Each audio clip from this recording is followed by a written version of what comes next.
এই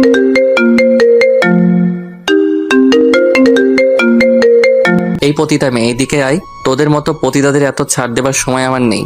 10,000 চেয়েছিস, 20,000 নগদ দিছি। সো আমিও ওই রকমই ভাবে কাজ চালাবো। এইদিকে তাড়াতাড়ি আয়, শালীর পতিতা কোথাকার। আপনার টাইম নষ্ট হচ্ছে তো, প্লিজ আপনি আপনার কাজ শুরু করুন, আমি প্রস্তুত। একটা হ্যাচকা টান দিতে মেয়েটার পুরো শাড়ি খুলে নিচে পড়ে গেল। পরনে শুধু আর মাত্র 2টা কাপড়। মেয়েটা তখন কেমন 2 হাত দিয়ে মুখটা গুজে রেখেছে, আর এমন অবস্থায় মেয়েটাকে দেখে নিজের ভিতর ভাবটা পুরো জেগে উঠছে। তাই আস্তে আস্তে ওর সামনে গেলাম। ওর মুখ থেকে হাতটা সরাতেই দেখতে পেলাম কেমন ভয়ার্থ চোখ জোড়া দুটি পানিতে চলাচল করছে। গোলাপি রঙের ঠোঁট দুটি কেমন করে কাঁপছে। মনের ভিতর তখন ভাবটা আরো তীব্র হয়ে গেল। মুহূর্তেই ওর ঠোঁট দুটি আমার দখলে নিয়ে নিলাম। ও কেমন হাত দিয়ে বাধা দিতে গিয়ে পারল না। খাটের ওপর ওকে ধাক্কা মেরে ফেলে দিলাম। খাটের ওপর শুয়েই মেয়েটা কেমন ভয়ে কাঁপতে শুরু করলো। সেদিকে আমার কোনো ভ্রুক্ষেপ নেই, কারণ 20,000 টাকার বিনিময়ে ও আমার সাথে রাত কাটাতে এসেছে। কি ভাবছেন টাকার কথা কেন বললাম? ও আমার নিজের বউ না, আর মেয়েটাকে এক রাতের জন্য ভাড়া করে এনেছি। পতিতা, হ্যাঁ ও একটা পতিতা মেয়ে। গভীর রাতে যখন মদকে সিগারেট টানতে টানতে মাতাল অবস্থায় হাঁটতে হাঁটতে বাসায় ফিরছিলাম, ঠিক তখনই অনুভব করতে লাগলাম কেউ আমাকে পিছন থেকে ফলো করছে। পিছনে তাকাতেই দেখলাম একটা মেয়ে আমার পিছু নিচ্ছে। মহিলা ছিনতাইকারী না তো? আমার সাথে আবার তখন প্রায় লাখ টাকার উপরে ছিল। প্রতিদিনই হাজার হাজার টাকা নেশা করি আমি। বড়লোক ঘরে নষ্ট ছেলে আমি। বাবা মা কেউ নাই, আছে বুক ভরা কষ্ট আর কোটি কোটি টাকা। যাই হোক, মেয়েটার দিকে মাতাল অবস্থাতেই তাকালাম। দেখলাম মেয়েটা বোরকা পরে আছে। তখন একটু অন্যরকম লাগতে শুরু করলো। এই মেয়ে, এভাবে পিছু নিচ্ছিস কেন? কিরে, কথা বলছিস না কেন? মেয়েটার এমন চুপ করে থাকার কারণে বিরক্ত নিয়ে চলে আসতে লাগলাম। একটু পরে দেখলাম মেয়েটা আবারও আমার পিছু নিচ্ছে। ওই মেয়ে, তোর সমস্যা কি বলতো? কিছু বলতে গিয়ে থেমে গেল। কি বলবি বল, নয়তো আমার পিছু ছাড়। আমাকে কিছু টাকা দিবেন? টাকা চাওয়ার কথা শুনে একটু অবাক লাগলো। তোকে টাকা দেবো কেন, আর কত টাকা দিব? জি 10,000 দিলেই হবে। তোকে এতগুলো টাকা কেন দিতে যাব? আমার কি লাভ এতে? কথাটা শুনে মেয়েটা একটা দীর্ঘশ্বাস ফেললো, আর তারপরই বলল, বিনিময়ে আপনি আমাকে সারা রাতের জন্য পাবেন। লাগবে না, তোকে টাকা দিতে পারবো না। বলেই হাঁটতে যাব, ঠিক তখনই ও আমার পায়ে পড়ে গেল আর অনেক কান্না শুরু করে দিল। প্লিজ আপনি না করবেন না, টাকাটা আমার অনেক প্রয়োজন। আর আমাকে দেখলে আপনি হয়তো না করবেন না, কারণ আমার ভেতর রূপ সব আছে। প্লিজ আপনি না করবেন না। 10,000 টাকা না দিলে 5,000 টাকাই দিন, টাকাটা আমার অনেক দরকার, প্লিজ। তো দেখি তো তুই কেমন দেখতে। বলার পরই মেয়েটা বোরকার নিকাবটা খুলে ওর মুখটা বের করলো। মুখটা খুলতেই আমি কেমন অবাক হয়ে গেলাম। চেহারাটাতে এত পরিমাণ মায়া যে যেটা লিখে প্রকাশ করতে পারবো না। পূর্ণিমার চাঁদের চেয়েও সুন্দর। এমন একটা মেয়ে কিভাবে নিজেকে টাকার বিনিময়ে এভাবে অন্যের হাতে তুলে দিচ্ছে, ভাবতেই অবাক লাগছে। যাই হোক, মেয়েটাকে আমার হেব্বি লাইক হয়েছে। তাই 10-এর পরিবর্তে 20,000 টাকা দিব বলেই মেয়েটাকে আমার বাসায় নিয়ে গেলাম। আজ সারা রাত করব। এমন একটা সুন্দরী মেয়েকে ভাবতেই মনের ভিতর কেমন খুশিতে নাচতে লাগলো। মদের নেশার চাইতেও তখন এই মেয়েকে ভোগ করার নেশাটাই আমার বেশি জাগ্রত হলো। যাই হোক, অযথা টাইম নষ্ট করা যাবে না। এবার গল্পে আসা যাক। মেয়েটাকে খাটের উপর ফেলে দিয়েই ওর উপরে শুয়ে পড়লাম। ও বাধা দিতে গিয়েও পারল না, শুধু চোখ দুটি বন্ধ করে রেখেছে। আর ওর ঠোঁট দুটি তখন এমনভাবে কাঁপতে শুরু করলো যে যেটা লিখে প্রকাশ করতে পারবো না। ওর কাঁপা কাঁপা ঠোঁট দুটি আবারও নিজের দখলে নিয়ে নিলাম। ও আবারও কেমন করে একবার আমার দিকে অসহায় দৃষ্টিতে তাকালো, তারপর আবারও চোখ দুটি বন্ধ করে ফেললো। ওর নাকের গরম বাতাস আমার মুখের উপর পড়ছে, পাগল করে তুলছিল আমায় তখন। ওই সময় ওর ঠোঁটের উপর আরো বেশি ঝড় বইতে লাগলো। ওর পুরো শরীরটা কেমন গলা কাটা মুরগির মতো ছটফট করতে লাগলো। আর তখনই মেয়েটা নিজেকে কেমন আমার কাছ থেকে ছুটিয়ে নিল। আর তখনই ও বিছানা থেকে উঠে রুমের এক কর্নারে চলে গেল। আর তখন ওর চোখ দিয়ে কেমন অশ্রু ঝরতে লাগলো। তারপরই আমাকে কাঁপা কাঁপা কণ্ঠে মেয়েটা বলতে লাগলো, আমাকে কি একটু সময় দেওয়া যাবে? যদি আপনি দয়া করে আমাকে একটু সময় দিতেন। একদম ভয়ে কাতর হয়ে কাঁপা কাঁপা কণ্ঠে মেয়েটার এমন আচরণ দেখে আমি একদমই অবাক হয়ে যাই। কারণ আজ পর্যন্ত অনেক পতিতাকে আমি কারো মুখে এমন কথা শুনিনি। তবে এই মেয়েটা যেন কেমন, মনে হচ্ছে নিজের ইচ্ছার বিরুদ্ধেও নিজেকে আমার কাছে তুলে দিচ্ছে। আর নয়তো আমি ওকে জোর করে তুলে এনে এগুলো করছি। তারপর ওর প্রতি আমার কোনো মায়া লাগলো না, বরং রাগ হচ্ছিল। আমার খুব ভালো একটা মুহূর্ত নষ্ট করে দিল তখনই। এই পতিতা মেয়ে, এইদিকে আয়। তোদের মতো পতিতাদের এত ছাড় দেবার সময় আমার নেই। 10,000 চেয়েছিস, 20,000 নগদ দিছি। সো আমিও ওই রকমই ভাবে কাজ চালাবো। এইদিকে তাড়াতাড়ি আয়, শালীর পতিতা কোথাকার। যতবারই মেয়েটাকে পতিতা বলেছি ততবারই মেয়েটা কেমন শিউরে উঠেছে। মনে হচ্ছে মেয়েটা প্রত্যেকবারই পতিতা নামক শব্দটা শুনে শক খাচ্ছে। মেয়েটা গুটি গুটি পায়ে আস্তে আস্তে আবারও আমার দিকেই আসছে, আর তখন ওর শরীরটা কেমন কাঁপতেই লাগলো। সুন্দর মুখখানা একদমই লাল বর্ণ ধারণ করছে, চোখের কাজল একদমই লেপটে গেছে। আস্তে আস্তে ও বিছানায় শুয়ে পড়ল আর বলতে লাগলো, আপনি আপনার কাজ শুরু করে দেন, এমনিতেই আপনার অনেক টাইম আমি নষ্ট করে দিছি। বলেই মেয়েটা কেমন অসহায় চোখে আমার দিকে তাকিয়ে আছে। সেদিকে আমার কোনো ভ্রুক্ষেপই নেই। এত সুন্দরী একটা মেয়েকে কোনোভাবেই হাতছাড়া করা যাবে না, আমাকে ওকে ভাবতেই হবে। সুন্দরী মেয়েদের অহংকার অনেক বেশি, তাই তাদেরকে সুযোগ পেলে আমি কখনোই ছাড় দেই না। আর এর একটা কারণও আছে। যাই হোক, আমি সময় নষ্ট করব না। আমি আবারও বিছানায় গেলাম, আর তখনই ওর ফোনটা বাজতে লাগলো। আর ও তখন আমার দিকে কেমন করে তাকিয়ে আছে, মনে হচ্ছে ফোনটা ওর অনেক জরুরি। আর আমার ভয় এসে ধরছে না, ফোনটা একের পর এক বাজতেই লাগলো। ও কেমন পাগলের মতো দিশেহারা হয়ে গেল, একবার ফোনের দিকে তাকাচ্ছে আর একবার আমার দিকে। তখনই বললাম, এই পতিতা মেয়ে, ফোন ধর আর স্পিকার বাড়িয়ে দিবি। যদি তোর অন্য দলবল হয় তাহলে কিন্তু তোকে এখানেই শেষ করে দিব। ফোন ধরে লাউড দে। ও মাথাটা নাড়ালো, আর ফোন ধরার অনুমতি দেবার পর মেয়েটা অনেক খুশি হলো। চোখে পানি থাকার পরও ঠোঁটের কোণে একতরফা একটু হাসি ফুটলো। তখন মেয়েটাকে সত্যি পরিদের চেয়েও হয়তো বেশি সুন্দর লাগছিল। ফোন ধরতেই ওপাশ থেকে কান্নার আওয়াজ ভেসে আসছে। মারে, তুই কই গেছস? আমি আর বাঁচুম না রে মা। ডাক্তার কইছে আমারে বাঁচাইতে হলে মেলা টাকা পয়সা লাগবো, আর আমাকে তো এত টাকা পয়সা নাই। তুই তাড়াতাড়ি আয় মা। ডাক্তার আমার হাসপাতালে থেকে টাকার লইগা বাইরে বের কইরা দিছে। টাকা দিতে পারলে আমার চিকিৎসা করব, নয়তো আর করব না। না মা, তোমার কিচ্ছু হইব না, আমি তোমারে বাঁচামো। তোমার কিচ্ছু হইতে আমি দিমু না, দরকার পড়লে নিজের শেষ করে দিমু, তবু আমার বেহেস্তকে, মাকে টাকার জন্য শেষ হতে দিমু না। তুমি একটু সহ্য করো, আমি টাকা নিয়ে আসতেছি। তুই কই রে মা? এত রাইতে তুই বাইরে কেন? ভালা মাইয়ারা তো এত রাইতে বাইরে থাকে না। আর তুই যদি খারাপ কিছু করস তাহলে কিন্তু আমি এখনই নিজের শেষ কইরা দিমু। না মা, আমি খারাপ কিছু করছি না। আসলে শহরে একটা আঙ্কেলের কাছে আসছি, উনি তোমার এই কথা শুনে অনেকগুলো টাকা দিছে, আর টাকাগুলো নিয়েই আসতেছি। আর অনেক দূরের রাস্তা তো, তাই আসতে অনেক দেরি হইতেছে। আমি আসতেছি মা, তুমি আর একটু অপেক্ষা করো। বলে ফোনটা কেটে দিল আর কেমন করে কান্না করতে লাগলো। বারবারই ও চোখ মুছে নিজেকে ঠিক করে আমার কাছে বিলিয়ে দিতে চাচ্ছিল, কিন্তু ওর চোখের পানি কোনোভাবেই থামছে না। ওর এই কথাগুলো শুনে মুহূর্তে আমি কোনো পাথরের মূর্তি হয়ে গেলাম। আমি কি করছিলাম? এমন একটা অসহায় মেয়েকে ছি আবিচ্ছি। তুই এতটা খারাপ কিভাবে হইলি? তুই তো একটা সময় এমন ছিলি না। তুই তো একটা সময় প্রত্যেকটা মেয়েকে অনেক সম্মান আর শ্রদ্ধা করতি। আর সেই আবিদ তুই কিভাবে মেয়েদের প্রতি এত নীচ হতে পারলি? ভাবতেই বুকটা ফেটে যাচ্ছে। ঘৃণায় নিজেকে শেষ করে দিতে ইচ্ছে করছে। হঠাৎই মেয়েটা বলে উঠল, আপনার টাইম নষ্ট হচ্ছে তো, প্লিজ আপনি আপনার কাজ শুরু করুন, আমি প্রস্তুত।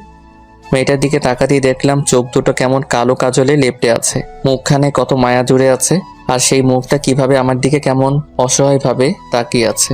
মেয়েটার প্রতি হঠাৎ এত মায়া হচ্ছে কেন? কেন ওর মুখটাকে খুব আপন মনে হচ্ছে? ওর কাছ থেকে একটু দূরে সরে গিয়ে সোফায় বসলাম, আর তখনই একটা সিগারেট ধরালাম। সিগারেট টানতেছি আর ভাবতেছি মেয়েটার মায়ের কি এমন হয়েছে যার কারণে ও এমন একটা পথ বেছে নিছে। কাজ করেও তো পারতো নিজের মায়ের চিকিৎসা করাতে। ভাবতেই সিগারেট টানতে লাগলাম। তখন খেয়াল করলাম মেয়েটা কেমন কাশতে লাগলো। হয়তো সিগারেটটা সহ্য করতে পারছে না, আর মেয়েটা ভয়েও কিছুই বলতে পারতেছে না, শুধু আমার দিকেই তাকিয়ে কাশতে লাগলো। সিগারেটটা নিভিয়ে দিলাম আর ওকে জিজ্ঞাসা করলাম, এটার গন্ধ সহ্য করতে পারো না? না। এদিকে আসো। ও আমার দিকে আস্তে আস্তে এগিয়ে আসলো, আর তখনই বললাম, সোফায় বসো। ও সোফায় বসলো। বসার পরই ওর শাড়িটা এনে ওকে আবার পরিয়ে দিতে লাগলাম। মেয়েটা তখন কেমন অবাক হয়ে আছে আর শাড়ি পরাতে বাধা দিচ্ছে। প্রথমে ভাবছিলাম হয়তো আমি পরিয়ে দিচ্ছি বলে সংকোচ বোধ করছে, পরেও নিজেই বলল, কি হলো, শাড়ি পরিয়ে দিচ্ছেন কেন? আপনি তো এখনো কিছুই করেননি, আপনি আপনার কাজ করবেন না? না। আমার মুখ থেকে না শব্দটা শুনে মেয়েটা কেমন হতভম্ব হয়ে গেল, আর চোখ দুটো বড় বড় করে জিজ্ঞাসা করলো, কেন করবেন না? আমাকে কি আপনার পছন্দ হয়নি? আমি আর বাধা দিব না, কোনো বাধা আসলেও বাধা দিব না। প্লিজ আপনি আপনার কাজ করুন। কান্না করতে করতে আমার পা জড়িয়ে ধরলো। অনেক চেষ্টা করছিলাম কিন্তু পা ছাড়াতে পারছিলাম না। একটা মেয়ে কতটা মায়ের পাগল হলে, কতটা মাকে ভালোবাসলে, মাকে বাঁচানোর জন্য নিজের সবকিছু অন্যের হাতে নিজের ইচ্ছায় এইভাবে বিলিয়ে দিতে পারে, সেটা এই মেয়েটাকে না দেখলে কখনোই বুঝতাবি না। দেখো, এই মুহূর্তে আমি কোনো কাজ করার মুডে নাই। আমি এখন কিছুই করব না। প্লিজ আপনি না করবেন না, টাকাগুলো আমার খুব দরকার। তাছাড়া আপনি নিজেই একটু আগে শুনেছেন আম্মু কি বলছে, টাকা না ছাড়া আম্মুকে বাঁচানো যাবে না, যে কোনো মূল্যে আমার টাকা লাগবেই। আচ্ছা, তোমার মায়ের কি এমন হয়েছে যার কারণে তুমি এই পথ বেছে নিছো? মেয়েটা তখন হাউমাউ করে কান্না করে দিল আর কেমন ফুপিয়ে ফুপিয়ে বলতে লাগলো, আমার মায়ের লিভার ড্যামেজ হয়ে গেছে, ডাক্তার বলছে মাকে বাঁচাতে অনেক টাকা লাগবে। বলছিলাম অনেক টাকা লাগবে, কিন্তু কাজ করেও তো তুমি টাকা জোগাড় করতে পারতে, এই পথে আসলে কেন? মেয়েটার এমন অদ্ভুত হাসি দেখে অনেকটা অবাকই হলাম। জিজ্ঞাসা করলাম, হাসছো কেন? সুষ্ঠু সুন্দরভাবে কাজ করার অধিকার হয়তো সৃষ্টিকর্তা কোনো সুন্দরী মেয়েকে দেয়নি, আর এই পথে আসতে আমাকে এই সমাজের মানুষ বাধ্য করেছে আমার ভাগ্য। কিভাবে? আচ্ছা, তোমার এই পথে আসার গল্পটা আমাকে বলবে, খুব শুনতে ইচ্ছা করছে। পতিতাদের জীবন কাহিনী শুনে আপনি কি করবেন? শোনার ইচ্ছা, প্লিজ বলো। মেয়েটাকে অনেক রিকোয়েস্ট করার পর মেয়েটা রাজি হলো। ওপরের দিকে তাকিয়ে মেয়েটা একটা দীর্ঘশ্বাস ফেললো আর তারপরই বলতে লাগলো, জানেন, ছোটবেলায় আমার বাবা মারা যায়, তারপর থেকে আমার মা আমাকে মানুষের মতো মানুষ করার জন্য অনেক পরিশ্রম করে। নিজে না খেয়ে আমাকে খাওয়াতো, নিজে কষ্ট করে আমার লেখাপড়া চালাতো। হঠাৎ করে একদিন বাসায় এসে দেখি মা অজ্ঞান অবস্থায় মাটিতে পড়ে আছে। তখন মাকে ডাক্তারের কাছে নিয়ে গেলাম, অনেকগুলো টেস্ট করালো। টেস্টের টাকাগুলো মানুষের কাছ থেকে ধার করে পরিশোধ করি, কিন্তু রিপোর্টের পর জানা গেল মায়ের লিভার ড্যামেজ হয়ে গেছে। এখন বাঁচাতে গেলে অনেক টাকার প্রয়োজন, কিন্তু আমার হাতে কোনো টাকা ছিল না। কিভাবে টাকা জোগাড় করা যায় সেটাই তখন ভাবতেছিলাম, কিন্তু কোনো উপায় পেলাম না। কেউ আমাদের পাশে এসে দাঁড়ালো না, চারদিকে শুধু অভাব আর অভাব, আর সবকিছু কেমন কদাকার। আমি তখন সবকিছুই অন্ধকার দেখেছিলাম, কি করব বুঝে উঠতে পারছিলাম না। বলে আকাশের দিকে আর একটা দীর্ঘশ্বাস ফেললো। তারপর অসুস্থ মাকে বাসায় নিয়ে গেলাম। মা বলল ঢাকায় মামার বাসাতে আসতে, কারণ আমার মামা অনেক বড় লোক, হয়তো বোনের অসুস্থতার জন্য উনি আমাদের হেল্প করবে। মায়ের কথা মতোই সেদিন প্রথম এই ঢাকা শহরে আসলাম। মামার বাসায় যেতেই মামা অনেক খুশি হয়, কিন্তু টাকার কথা বলতেই মুখটা কেমন অন্ধকার করে ফেলে। মুখটা অন্ধকার করেই বলল আমাকে কিছুদিন থাকতে, উনি একটা ব্যবস্থা করবে। মাকে এই অবস্থায় ছেড়ে দূরে থাকতে খুব কষ্ট লাগছিল, তবুও থাকলাম, কারণ মাকে তো আমার বাঁচাতেই হবে। এদিকে মামা মাকে হসপিটালে ভর্তি করিয়ে দিল আর আমাকে ওনার কাছে রেখে দিল। দুদিন পর মামি সহ মামাতো বোনেরা কোথাও বেড়াতে গেল। বাসায় আমি একা শুয়ে আছি আর মায়ের কথাই ভাবছিলাম। হঠাৎ কেউ একজন আমার রুমে ঢুকলো, তাকাতেই দেখলাম আমার মামা।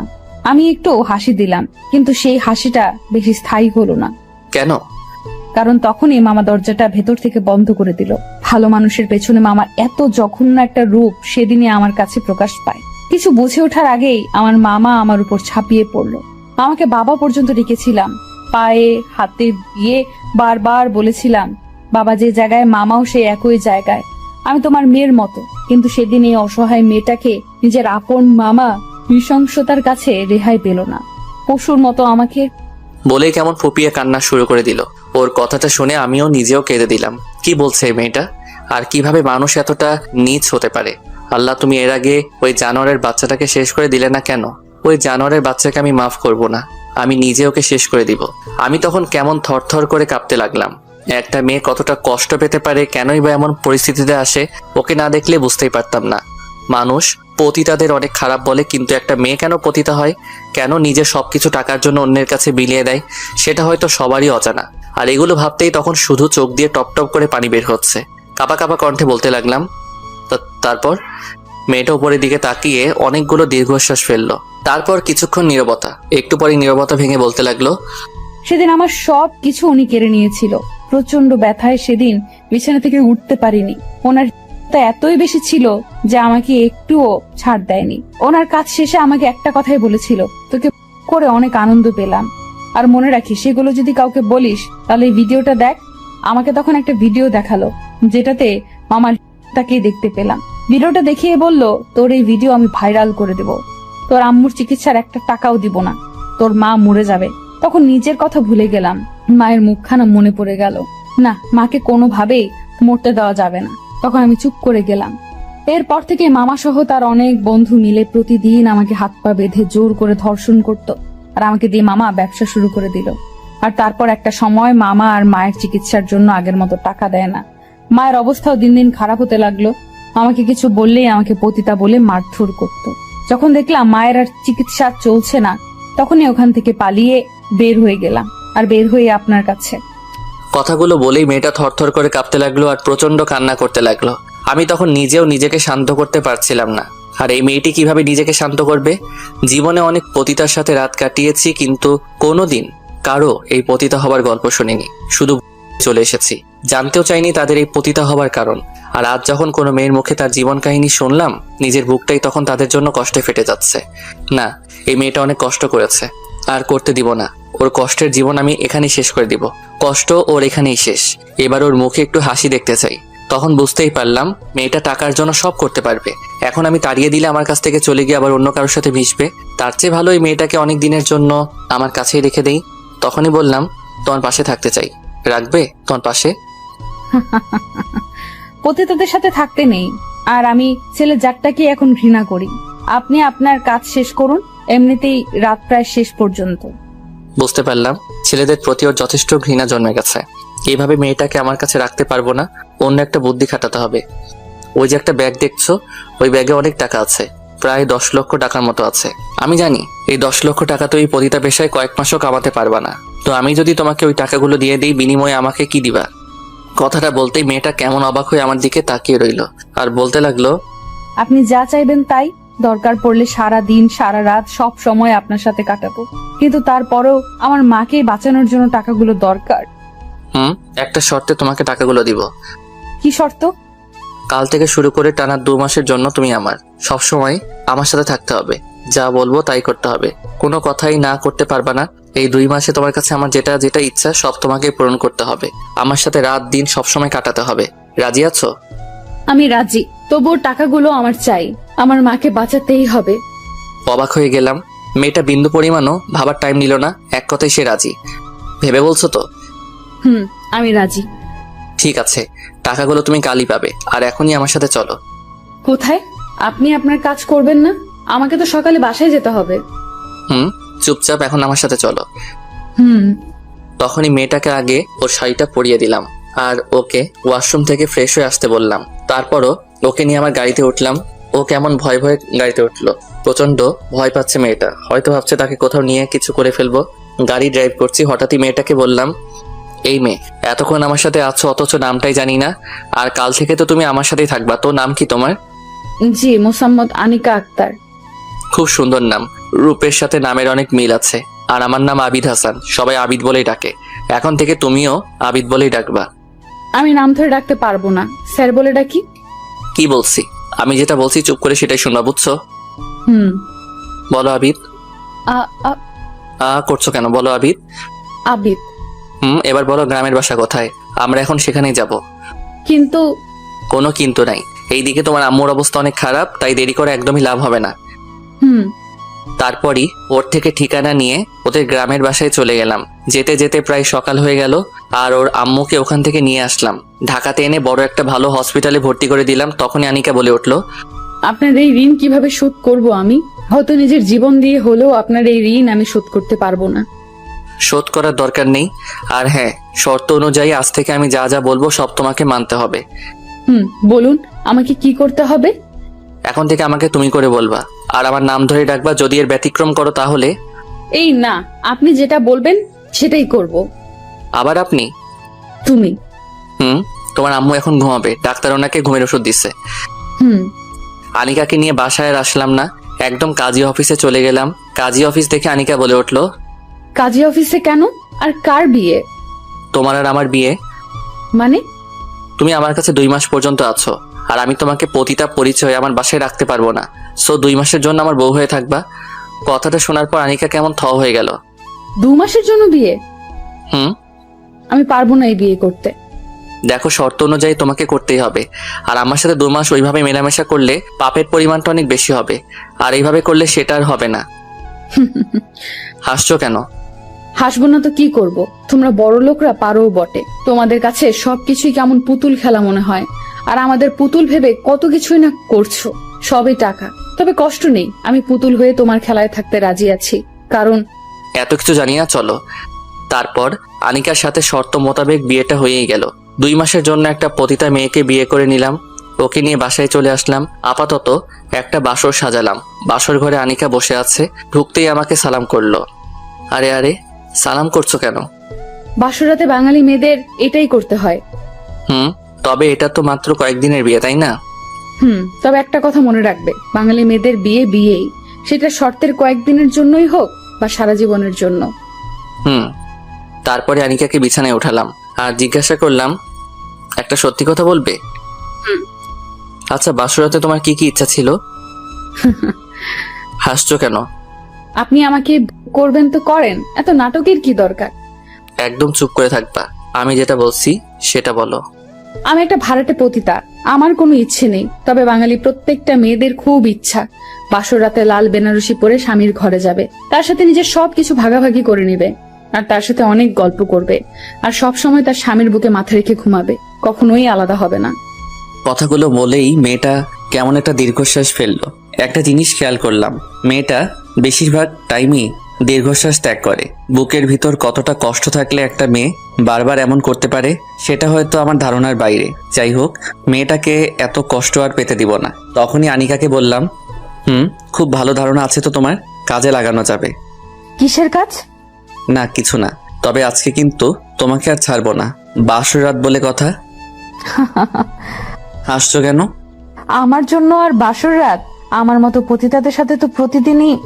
ওই একদম চুপ, আজ থেকে মুখে যেন পতিতা নামটাও যেন না আসে, আসলে খুব খারাপ হবে। দেখো, সত্যিটা তো আমাকে বলতেই হবে। বলো, কিন্তু আপাতত তুমি আমার বউ, সো আমার বউয়ের মতোই তোমাকে থাকতে হবে। হায় রে বউ, তাও আবার 2 মাস।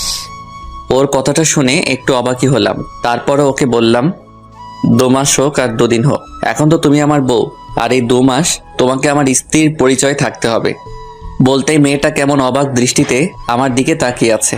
তারপর ওকে খাট থেকে নিচে নামালাম আর হাত ধরে টানতে টানতে বাইরে নিয়ে যেতে লাগলাম। ও শুধু অবাক হয়ে আমার দিকে তাকিয়ে আছে আর হঠাৎই বলে উঠলো, আমাকে কি কোথাও নিয়ে যাচ্ছ? আমার সাথেই চলো। কোথায়? আমার সাথে গেলেই বুঝতে পারবা।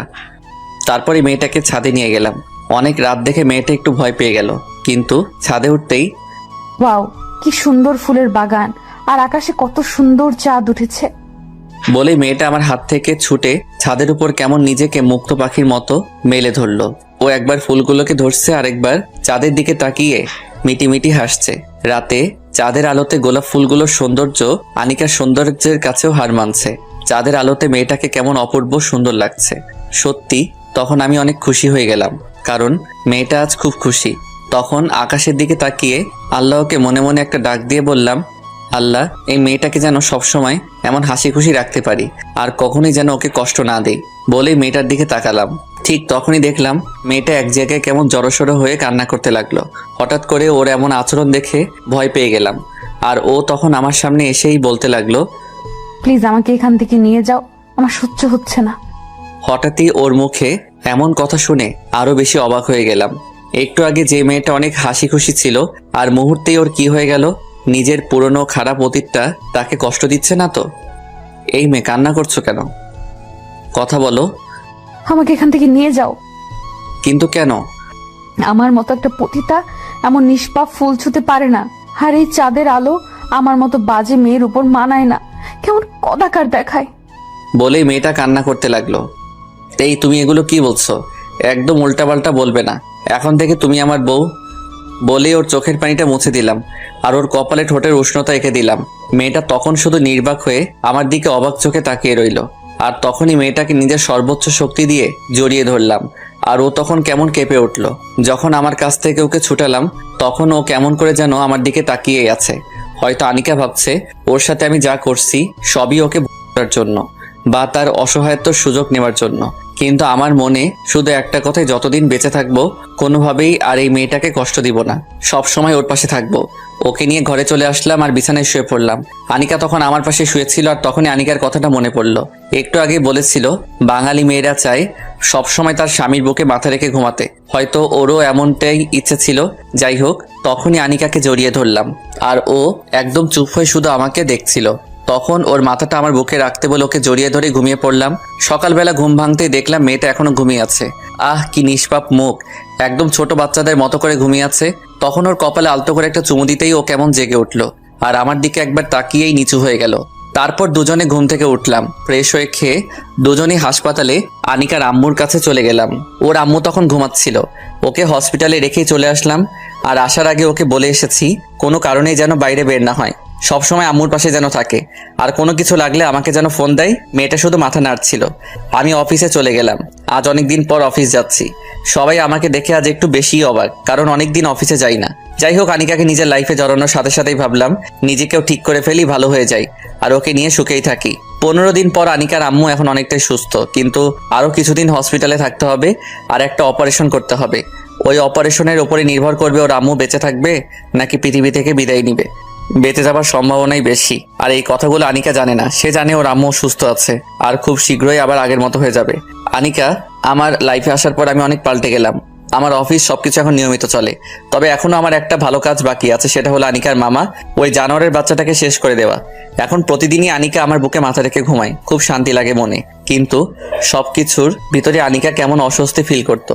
এই তো সেদিন রাতের বেলা। আনিকা, তুমি কি কাল আমার সাথে আমার অফিসে যাবে? কেন? না, বলছিলাম কি, আমার সাথে একটু ঘোরাঘুরি করলে হয়তো তোমার ভালো লাগতে পারে। ভালো ভালো বলতে আমার জীবনে কিছুই নেই, সবই অন্ধকার। তবে আমার জন্য তোমাকে চিন্তা না করলেও চলবে, তুমি নিজের জন্য চিন্তা করো। ওর এমন কথা শুনে একটু হতাশ হলাম। তারপর আবারও বললাম, চলোই না, একটু তোমার ভালো লাগতে পারে। হুম। পরের দিন সকালে আনিকাকে নিয়ে অফিসে গেলাম। সবাই কেমন আমাদের দিকে হা করে তাকিয়ে আছে। আমার সব ফ্রেন্ডদের সাথে ওর পরিচয় করিয়ে দিলাম আর সবাই আমাদেরকে স্বাগত জানালো। ঠিক তখনই আমার অফিসের ম্যানেজার আমার ওখানে আসলো। উনি আসার পরে আনিকা কেমন অস্থির হয়ে যাচ্ছিল, বারবার নিজেকে আড়াল করতে যাচ্ছিল। ঠিক তখনই ম্যানেজার বলে উঠলো, স্যার, সেটা কি আর এখানে কেন? সবার সামনে কথাটা বলতে আনিকা কেমন ভয়ে কাঁপতে লাগলো আর আমার মুখের দিকে তাকিয়ে থরথর করে কাঁপতে লাগলো। সবাই তখন কেমন করে যেন আনিকার দিকে তাকিয়ে রইলো। আনিকার চোখ বেয়ে গাল দিয়ে পানি বের হচ্ছিল। ওর চোখে পানি দেখে নিজেকে ঠিক রাখতে পারলাম না। ম্যানেজার সাহেব, ভদ্রভাবে কথা বলুন, এভাবে কথা বলার অধিকার আপনাকে কে দিয়েছে? স্যার, যেটা সত্যি সেটা তো আমাকে বলতেই হবে। এই মেয়ে একটা পতিতা, চরিত্রহীনা, আর ওর সাথে আপনি কত টাকা দিয়ে ভাড়া করেছেন? মালটা কিন্তু। কি বললি কুত্তার বাচ্চা? বলেই সবার সামনে ম্যানেজার মারা শুরু করে দিলাম। সবাই তখন আমাকে থামাতে চেষ্টা করলো, কিন্তু পারছিল না। এক পর্যায়ে সবাই ওরা ম্যানেজারকে বাইরে বের করে দিল। আমার মাথায় তখন রক্ত উঠে পড়েছিল। ঠিক সেই মুহূর্তে আনিকাকে এভাবে কষ্ট দেবার কারণেও খুব কষ্ট লাগছিল। মেয়েটা আসতে রাজি ছিল না, আর আমার কথায়ও এসে সবার সামনে এভাবে সেই নিজের দোষে আজ আবারও কষ্ট পেল। পুরোনো অতীতটা ওকে ভুলাতে গিয়ে মনেও করিয়ে দিলাম। ভাবতে নিজের উপর তখন রাগ হতে লাগলো। তখনই আনিকাকে খুঁজতেই দেখলাম আনিকা নেই। ও গেল কোথায়? ওকে খোঁজা শুরু করলাম, কিন্তু পাচ্ছিলাম না। বুকের ভিতর কেমন অস্থিরতা কাজ করছিল। ও যদি নিজের কোনো ক্ষতি করে ফেলে তাহলে তো নিজেকে আমি ক্ষমা করতে পারবো না। সব দোষ আমার, কেন যে ওকে এখানে আনতে গেলাম। কিন্তু ও কোথায়? খুঁজতে লাগলাম আনিকাকে, কিন্তু পাচ্ছি না। অফিসে দারোয়ানকে জিজ্ঞাসা করতেই বললো ও নাকি বেরো হয়নি। তাহলে গেল কোথায়? খুব কষ্ট লাগছিল, নিজের একটু ভুলের জন্য ওকে হারিয়ে ফেলবো না তো। হঠাৎ অফিসের একটা কর্মচারী এসে বললো ও নাকি ছাদে গেছে। তাই আর এক মুহূর্ত দেরি করলাম না, একটা দৌড় মারলাম আর ছাদে চলে গেলাম। দেখলাম মেয়েটা ছাদ থেকে ঝাঁপ দিতে যাচ্ছে। ঠিক তখনই মেয়েটার হাত ধরে ফেললাম। এই তো সাহস হলো কিভাবে এভাবে নিজেকে শেষ করে দেবার? আমি বাঁচতে চাই না। আজ আমার জন্য তোমার কত বড় ক্ষতি হয়ে গেছে। একদম কোনো কথা বলবি না, আমার কিছুই হয়নি। ঠিক তখনই মেয়েটা আমার পায়ে পড়ে গেল। আজ আমাকে হেল্প করতে এসে আপনাকে কতটা অপমান সহ্য করতে হচ্ছে, সবার সামনে আপনাকে কত ছোট হতে হচ্ছে। প্লিজ আনিকা, এভাবে বলো না। শব্দ আমার। আমি তোমাকে না আনলে হয়তো তোমাকে এই অপমান সহ্য করতে হতো না। তুমি আমাকে মাফ করে দাও আমার জন্যই। এই, তুমি এগুলো কি বলছো? আমার কোনো সমস্যা হয়নি, আমি তো পতিতা, তাই না? আর পতিতাদের এগুলো শুনে কোনো সমস্যা হয় না। তবে তোমার। বলে আবার কান্না শুরু করে দিল। দেখো, একদম কান্না করবা না।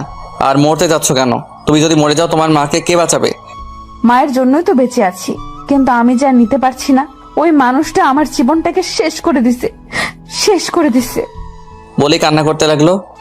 কোন মানুষটা? না, কিছু না। কোন মানুষ আমাকে বলো। না, কেউ না। বলো বলছি। আর ওই ম্যানেজার তোমাকে কিভাবে চিনে? কান্না করতেই লাগলো। বলো বলছি, ও তোমাকে কিভাবে চিনলো? ও আমাকে চেনে, কারণ ওই আমার মামা। কথাটা শুনে মাথাটা নষ্ট হয়ে গেল।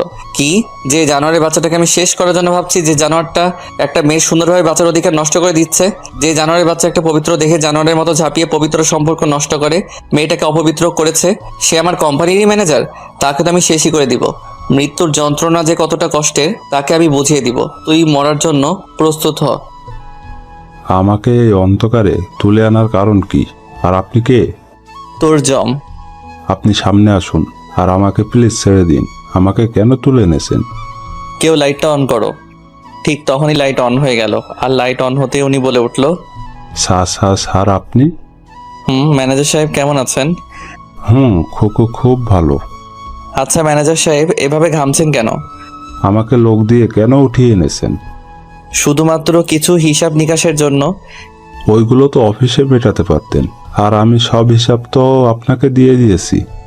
ম্যানেজার সাহেব, অফিসের হিসাব অফিসে দিচ্ছেন, কিন্তু জীবনের হিসাব একটু মিলিয়ে নিব না? মানে কি স্যার? আচ্ছা ম্যানেজার সাহেব, আপনাকে কিছু প্রশ্ন করব। করেন, তবে কি প্রশ্ন? বেশি কিছু না। আচ্ছা ম্যানেজার সাহেব, আপনার ছেলে মেয়ে কয়জন? কেন? যেটা বলছি উত্তর দেন। এক মেয়ে আছে। খুব ভালো। আরেকটা প্রশ্ন, কি? আপনি কি আপনার মেয়েকে রেপ করতে পারবেন? স্যার, মুখ সামলিয়ে কথা বলুন, নয়তো কি একদম চুপ করে থাকবি জানোয়ারের বাচ্চা? নয়তো এখনই একদম উপরে পাঠিয়ে দিব। আপনি এমন করছেন কেন স্যার? নিজের মেয়েকে রেপ করতে পারবি না, তাহলে কেন নিজের ভাগ্নিকে এই কাজ করলি? সেও তো তোর নিজের মেয়ের মতোই ছিল। আমি কিছু করিনি, আমাকে ছেড়ে দিন, আমি কিছু করিনি। আনিকা, এদিকে আসো। বলতে আনিকা আস্তে আস্তে হাঁটতে হাঁটতে সামনে এসে উপস্থিত। আনিকা, ওকে শেষ করে দাও। এই নাও পিস্তল। না, ওকে আমি এটা দিয়ে গুলি করে মারবো না, ওকে আমি দা দিয়ে মারবো। না মা, আমাকে ছেড়ে দে মা, তুই তো আমার মেয়ের মতো, আমি না তোর মামা, আমাকে মারিস না। ঠিক তখনই আনিকা দিয়ে প্রথম আঘাতটা ওর ডান হাতে করলো আর বলল, এই হাত দিয়ে সেদিন আমার গায়ে প্রথম টাচ করেছিস। মা, তুই আমার মা, তুই আমার মেয়ে, আমাকে মারিস না, আমি তোর মামা, আমাকে মারিস না মা, মা, আমাকে মারিস না তুই। মা বলছিস? ছি, ওয়াক, থু, তোর মুখে থুতু। কোথায় ছিল তোর মা যেদিন জানোয়ারের মতো একটা অসহায় মেয়ের উপর ঝাঁপিয়ে পড়েছিলি? তুই মাফ পাওয়ার যোগ্য না, যে নিজের ভাগ্নিকে। বলি আরো একটা আঘাত। তারপর আনিকা কেমন পাগলের মতো একের পর এক আঘাত করতেই লাগলো। হয়তো সেদিনের কষ্টের ঝাল আজ খুব ভালোভাবেই নিচ্ছে। মুহূর্তেই ওর মামা শেষ। তারপর আনিকা তখনও উন্মাদের মতোই আঘাত করতেই লাগলো। আর ওই পাপীকে ওখানেই শেষ করে দিলাম। এমন পাপীর কোনো মাফ নেই। সমাজে যারা এমন কাজ করে তারা কুকুরের চেয়েও নিকৃষ্ট। আর এত নিকৃষ্টদের সমাজে বাঁচার অধিকার নেই। ওদের মতো মানুষদের জন্যই সমাজে সৃষ্টি হয় হাজারো পতিতা, ধ্বংস হয়ে যায় হাজারো মেয়ের স্বপ্ন। বেছে নিতে হয় পতিতা বৃত্তিকে, নয়তো আত্মহত্যা করে চলে যেতে হয় পরপারে। আনিকাকে নিয়ে বাসায় চলে আসলাম, আর দুজনেই ফ্রেশ হয়ে খাওয়া দাওয়া করলাম। খুব ক্লান্ত, তাই শুয়ে পড়লাম। ঠিক তখনই আনিকাও আমার পাশে শুয়ে পড়লো। আনিকাকে একটা টান দিয়ে বুকের উপরে তুলে নিলাম। ও তখন একদম চুপ করে আছে। এই মেয়ে, বালিশে শুয়েছিলে কেন? তোমাকে বলছি না সবসময় আমার বুকের উপর মাথা রেখে ঘুমাবে? হাসছো কেন? হাসবো না তো কি করব? দুদিন পর তো এমনিতেই বালিশে ঘুমাতে হবে, তাই না? আর তো মাত্র 26টা দিন বাকি আছে, তাই না? এরপরে তো তোমার 2 মাস শেষ। তবে যাই হোক, তোমার প্রতি চিরকৃতজ্ঞ থাকবো। ওর মুখে কথাগুলো শুনে খুবই অবাক লাগছিল, কারণ দিনগুলো আনিকা যে এত ভালোভাবে হিসাব রাখবে বুঝতেই পারিনি।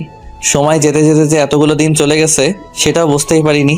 কিন্তু ও কি বুঝতেছে না আমি ওকে এখন ভালোবাসি বলেই ওর পাশে আছি? কি হলো আবিদ সাহেব, চুপ কেন? না, এমনিতেই। আচ্ছা, তোমাকে একটা কথা বলবো। বলো।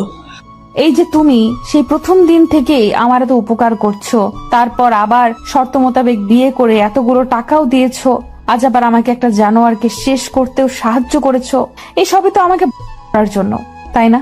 তাহলে আমাকে তো এখনো করনি, কিন্তু কেন? ওর কথাটা শুনে বুকটা কেমন ধুক করে উঠলো। উপরের দিকে তাকিয়ে একটা দীর্ঘশ্বাস ফেলেই মনে বললাম, ও কি ভাবছে এগুলো? ওকে এখনো বুঝতে পারছে না ওকে জন্য আমি এগুলো করছি না, ওকে ভালোবাসি বলে এগুলো করেছি। তখনই ওকে নরম সুরেই বললাম, জানো আনিকা, সবকিছু মানুষ ভোগের জন্য করে না। আর হ্যাঁ, তোমাকে করার ইচ্ছা থাকলে তোমার পাশে না থেকেও হয়তো তোমাকে প্রতিদিনই করতে পারতাম। আর তুমি আমার সাথে এতগুলো রাত কাটিয়েছো, কিন্তু তোমাকে শুধু আমার বুকের উপর রেখে জড়িয়ে ধরে ঘুমিয়েছি। এছাড়া তোমার সাথে অন্য কোনো ধরনের বিহেভ করিনি, যেটা দিয়ে প্রমাণিত হয় আমি তোমাকে চাচ্ছি। আচ্ছা ঘুমাও, এমনিতেই আজ অনেক ক্লান্ত তুমি। তারপরে চুপচাপ ঘুমিয়ে পড়লাম। শরীর ক্লান্ত থাকার কারণে ঘুম খুব তাড়াতাড়ি চলে আসলো। আনিকাকে আজ 5 দিন পর ওর আম্মুর কাছে নিয়ে যাচ্ছি। এর ভিতর মেয়েটা অনেকবার যেতে চাইলেও ওকে যেতে দেয়নি, কারণ এই কয়দিনের ভিতর আনিকাকে গোপন রেখে ওর আম্মুর অপারেশন করিয়ে ফেলেছি। অপারেশন করার আগে খুব ভয় ছিলাম, কারণ একটু এদিক সেদিক হয়ে গেলেই আনিকার আম্মু শেষ হয়ে যেত। আর আল্লাহ না করুক এমন হলেও ও হয়তো আমাকে ভুল বুঝতো, কারণ ওর অগোচরে কাজটা করা ঠিক হয়নি। তবু করালাম, কারণ মেয়েটা বড্ড বেশি মায়ের পাগল। মাকে ছাড়া সবকিছু ওর কাছে অর্থহীন। আর যদি ও জানে ওর আম্মুর অপারেশন হবে, তাহলে হয়তো ও নিজেই ঠিক থাকতে পারতো না। তাই একটু বেশি রিস্ক নিয়ে ওর অজান্তেই, যাই হোক, ওর আম্মু এখন অনেক ভালো আছে। হাসপাতালে যেতেই ডাক্তার বলে উঠল, আবিদ সাহেব, রোগী আল্লাহর রহমতে অনেক ভালো আছে। সামনের সপ্তাহে ইচ্ছা করলে নিয়ে যেতে পারেন, তবে ওনার দিকে একটু বেশি খেয়াল রাখবেন। অপারেশনের রোগী তো বুঝেনি। আমি মাথা নাড়ালাম। আর ডাক্তারের এমন কথা শুনে আনিকা কেমন করে যেন আমার দিকে তাকিয়ে আছে, আর অনেক বেশি অবাক হয়ে জিজ্ঞাসা করলো, অপারেশন? কিসের অপারেশন আর কার অপারেশন? আমি তোমাকে পরে বলছি, আগে চলো মাকে দেখে আসি। না, তুমি আগে বলো কিসের অপারেশন। ঠিক তখনই ডাক্তার বলে উঠল, আসলে আপনার মায়ের একটা অপারেশনের দরকার ছিল, আর ওটা অনেক রিস্কের অপারেশন। তাই আবিদ সাহেব আপনাকে কিছুই জানায়নি, কারণ এতে আপনি অনেক টেনশন করবেন। আর অপারেশনটা না করালেও আপনার মাকে বাঁচানোর কোনো আশা ছিল না, হয়তো তখন উনি মরেই যেতেন। এখন আপনার মা সম্পূর্ণ বিপদমুক্ত। খুব শীঘ্রই আপনার মা ভালো হয়ে যাবে। বলেই ডাক্তার চলে গেল। আর এইদিকে আনিকার চোখে পানি, আর ও আমার দিকে কেমন অবাক দৃষ্টিতে তাকিয়ে আছে, মনে হচ্ছে আমার উপর কেমন রেগে আছে। আমি তখন আনিকার হাতে ধরলাম আর ওর আম্মুর কাছে চলে গেলাম। ভিতরে যাওয়ার পরই আমাদের কথার আওয়াজ শুনে ওর মা জেগে উঠল। তুই এসেছিস মা? আর তুই এত শুকিয়ে গেছিস কেন? ঠিক মতো খাওয়া দাওয়া করিস না নাকি? তুই যদি এমন করিস তাহলে কিন্তু আমি আর ওষুধ খাবো না। এগুলো বলো না মা, তুমি কেমন আছো? খুব ভালো আছি রে, খুব ভালো। বলেই মা মেয়ে কেমন একে অপরকে জড়িয়ে ধরে কান্না শুরু করে দিচ্ছে। আর আনিকার মা কেমন করে আনিকার কপালে চুমু দিচ্ছে, আর কেমন করে বুকে আগলে রেখেছে। ওদের এই দৃশ্যটা দেখে নিজের অজান্তেই চোখ দিয়ে চোখের নোনা পানি বের হয়ে গাল বেয়ে বেয়ে পড়তে লাগলো। আর নিজের বাবা মায়ের কথা খুব মনে পড়তে লাগলো। বাবা মা যে কি জিনিস সেটা যে হারিয়েছে সেই ভালো জানে। খুব মিস করছিলাম বাবা মাকে। আমার মতো এতিমের কাছে যে বাবা মায়ের ভালোবাসার মূল্য কত বেশি, সেটা একমাত্র আমি এতিমই জানি। ঠিক তখনই আনিকার মা আমাকে ডাক দিল। বাবা, তুই কান্না করছো কেন? আসলে মায়ের কথা খুব মনে পড়ছে, আজ খুব মিস করছি।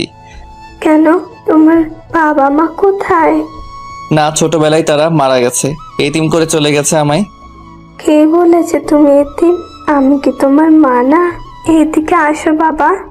তখনই দৌড়ে ওনার কাছে যেতেই উনি আমাকে জড়িয়ে ধরেই বলতে লাগলো, আজ থেকে তুমিও মার ছেলে। আহ, কি শান্তি, কলিজাটা জড়িয়ে গেল। তখনই আমি বললাম, আচ্ছা আমি কি আপনাকে আজ থেকে মা বলে ডাকতে পারি? কেন পারবে না, অবশ্যই ডাকবে। খুব খুশি লাগছিল। আর তখন একটা ফোন আসলো। আচ্ছা মা, আমি একটু বাইরে থেকে কথা বলে আসছি, আপনারা কথা বলুন। যাও বাবা। তারপরে আমি বাইরে বের হয়ে গেলাম। প্রায় 20 মিনিট পর ভিতরে যাব, তখনই দরজা বাইরের থেকে শুনতে পেলাম, মারে, ছেলেটা কে? এই তো আমার ক্ষণিকের ফ্রেন্ড। মারে, ছেলেটা অনেক ভালো রে। তুই জানোস ছেলেটা এই কয়টা দিন কিভাবে আমার পিছনে খাটছে? কত সময় আমার পিছনে শেষ করছে, প্রত্যেকটা দিন আমার সেবা করছে। তোমার অপারেশন হয়েছে আমাকে বলেনি কেন? আমি নিষেধ করেছিলাম, কারণ তুই শুনলে অনেক ভেঙে পড়বি। তবে যাই হোক, ছেলেটাকে আমার খুব ভালো লেগেছে। এমন একটা ছেলে যদি... থাক মা, আর বলো না। কেন? কারণ ও অনেক বড় লোক। তারপরও রে মা, আমার মনে হয় ওই ছেলেটা তোরে ভালোবাসে, নয়তো... মা আর বলো না প্লিজ। ওদের কাছে ভালোবাসার কোনো মূল্য নেই। ওরা বড় লোক, তাই ওদের কাছে মেয়েরা খেলার পুতুল। খেলা শেষ হলেই সব শেষ। আর আমি তার যোগ্য না মা। আর অযোগ্য হয়ে আমি কারো পরিহাসের করুণার পাত্রী হতে চাই না। বলেই মেয়েটা কেমন কান্না করে দিল। বাইরে থেকে কথাগুলো নিজেরই কান্না এসে গেল। তার মানে এতদিনে ওর মনে একটু ভালোবাসা আমি তৈরি করতে পারিনি, আর একটু জায়গাও তৈরি করতে পারলাম না। নাকি ওর অতীতের কারণে ও আমাকে ওর জীবনে জড়াতে চায় না। বাইরে থেকে একটা কাশির আওয়াজ দিয়ে ভিতরে ঢুকলাম। আমাকে দেখে আনিকা তাড়াতাড়ি করে নিজের চোখের পানি মুছে ফেললো। আমি আর বেশি কিছু বললাম না। ভিতরে গিয়ে অফিসে কাজ আছে বলেই বের হয়ে গেলাম। তারপর বাসায় এসে চুপ করে শুয়ে রইলাম। ভাবতে লাগলাম কি করব। ওর সাথে প্রায় 2টা মাস কেটে গেল, 10টা দিন মাত্র বাকি। এতগুলো দিনেও কি ও আমাকে একটু বুঝতে পারলো না? ভাবতে ভাবতেই বিছানায় ঘুমিয়ে পড়লাম। হঠাৎই কারো ডাকে আমার ঘুম ভাঙলো। চোখ খুলতেই দেখলাম আনিকা। আমার দিকে কেমন অবাক করা দৃষ্টিতেই তাকিয়ে রইল মেয়েটা। আস্তে আস্তে খাটের একটা কর্নারে এসে বলল, তুমি ঠিক আছো তো? তোমার কিছু হয়নি তো? কোনো সমস্যা? আর কখন বাসায় আসছো? একসাথেই কথাগুলো জিজ্ঞাসা করলো। হয়তো আমি বাসায় এসে শুয়ে আছি আর ওকে জানাইনি বলে প্রশ্নগুলো করছে। এই তো হসপিটাল থেকে সোজা বাসায় চলে আসছি। অফিসে যাওনি? না, কেন? এমনিতেই। ভালো, কিন্তু আমাকে তো একটু বলতে। বলতে গিয়েও আনিকা আর কিছু বলল না, কথাটা অপূর্ণই রেখে দিল। আনিকার প্রতি খুব রাগ হচ্ছিল। ও কি একটু বুঝতে পারছে না তাকে আমি কতটা ভালোবাসি? ও কি আমাকে একটু বুঝবে না, নাকি বুঝতেই চায় না? ওর প্রতি বুক ভরা অভিমান নিয়ে চুপ করেই শুয়ে রইলাম। তুমি খাবে না? না খেয়ে শুয়ে থাকবা? তোমার খেতে ইচ্ছে করলে তুমি খেয়ে তারপর ঘুমিয়ে পড়ো, আমাকে আর ডাকবে না। তুমি খাবে না আর আমি ডাকবো না কেন? ওই ডাকবে না তো ডাকবে না, আর একটা যদি ডাক দাও তাহলে? তোমাকে আর বলতে হবে না। আর আমি এভাবে বলার কারণে লজ্জিত। আসলে নিজের অবস্থানের কথাটা ভুলেই গেছি। আর তো মাত্র 10 দিন, তারপরে তো চলে যাব। ওর চলে যাবার কথাটা শুনে বুক ফেটে কান্না আসছিল, খুব কষ্ট লাগছিল। মনে মনে বলছিলাম, হায় রে আনিকা, একটু রাগ দেখালাম বলে খুব সহজে উল্টাপাল্টা বুঝে নিলে। কিন্তু তোমাকে ভালোবাসি বলে যে তোমার পাশে থাকতে চাচ্ছি, সেটা তুমি হয়তো কখনোই আর বুঝবে না। বলে বুক ফাটা একটা দীর্ঘশ্বাস ফেললাম। এরপরও ও কয়েকবার ডেকেছিল খেতে, কিন্তু ওর প্রতি একটু রাগ নিয়ে আবার নিষেধ করার কারণে আর ডাকিনি। চুপচাপ শুয়ে রইলাম। বুকটা খা খা করছিল। ওকে বুকের সাথে মিশিয়ে খুব শক্ত করে জড়িয়ে ধরে বলতে ইচ্ছে করছিল, আনিকা, খুব ভালোবাসি তোমায়, খুব বেশি ভালোবাসি। আমাকে না কখনো ছেড়ে যাবার কথা বলো না। কিন্তু সেদিন মনের ভেতরের আর্তনাদগুলো মুখ করে বের করতে পারলাম না। কিছুক্ষণ পর আনিকাও আমার পাশে শুয়ে পড়লো। প্রতিদিন পাগলিটাকে বুকে নিয়ে ঘুমাই, আমার বুকটা ওর জন্য বালিশ বানিয়ে দেই। কিন্তু আজ অভিমান করে ওকে আর আমার বুকে টেনে নিলাম না। ভাবলাম ও হয়তো আমাকে বলবে। আবিদ, আমি না তোমার ওই বুকে অনেক শান্তি পাই। আমাকে সব সময় তোমার ওই বুকের মধ্যেই রাখবা।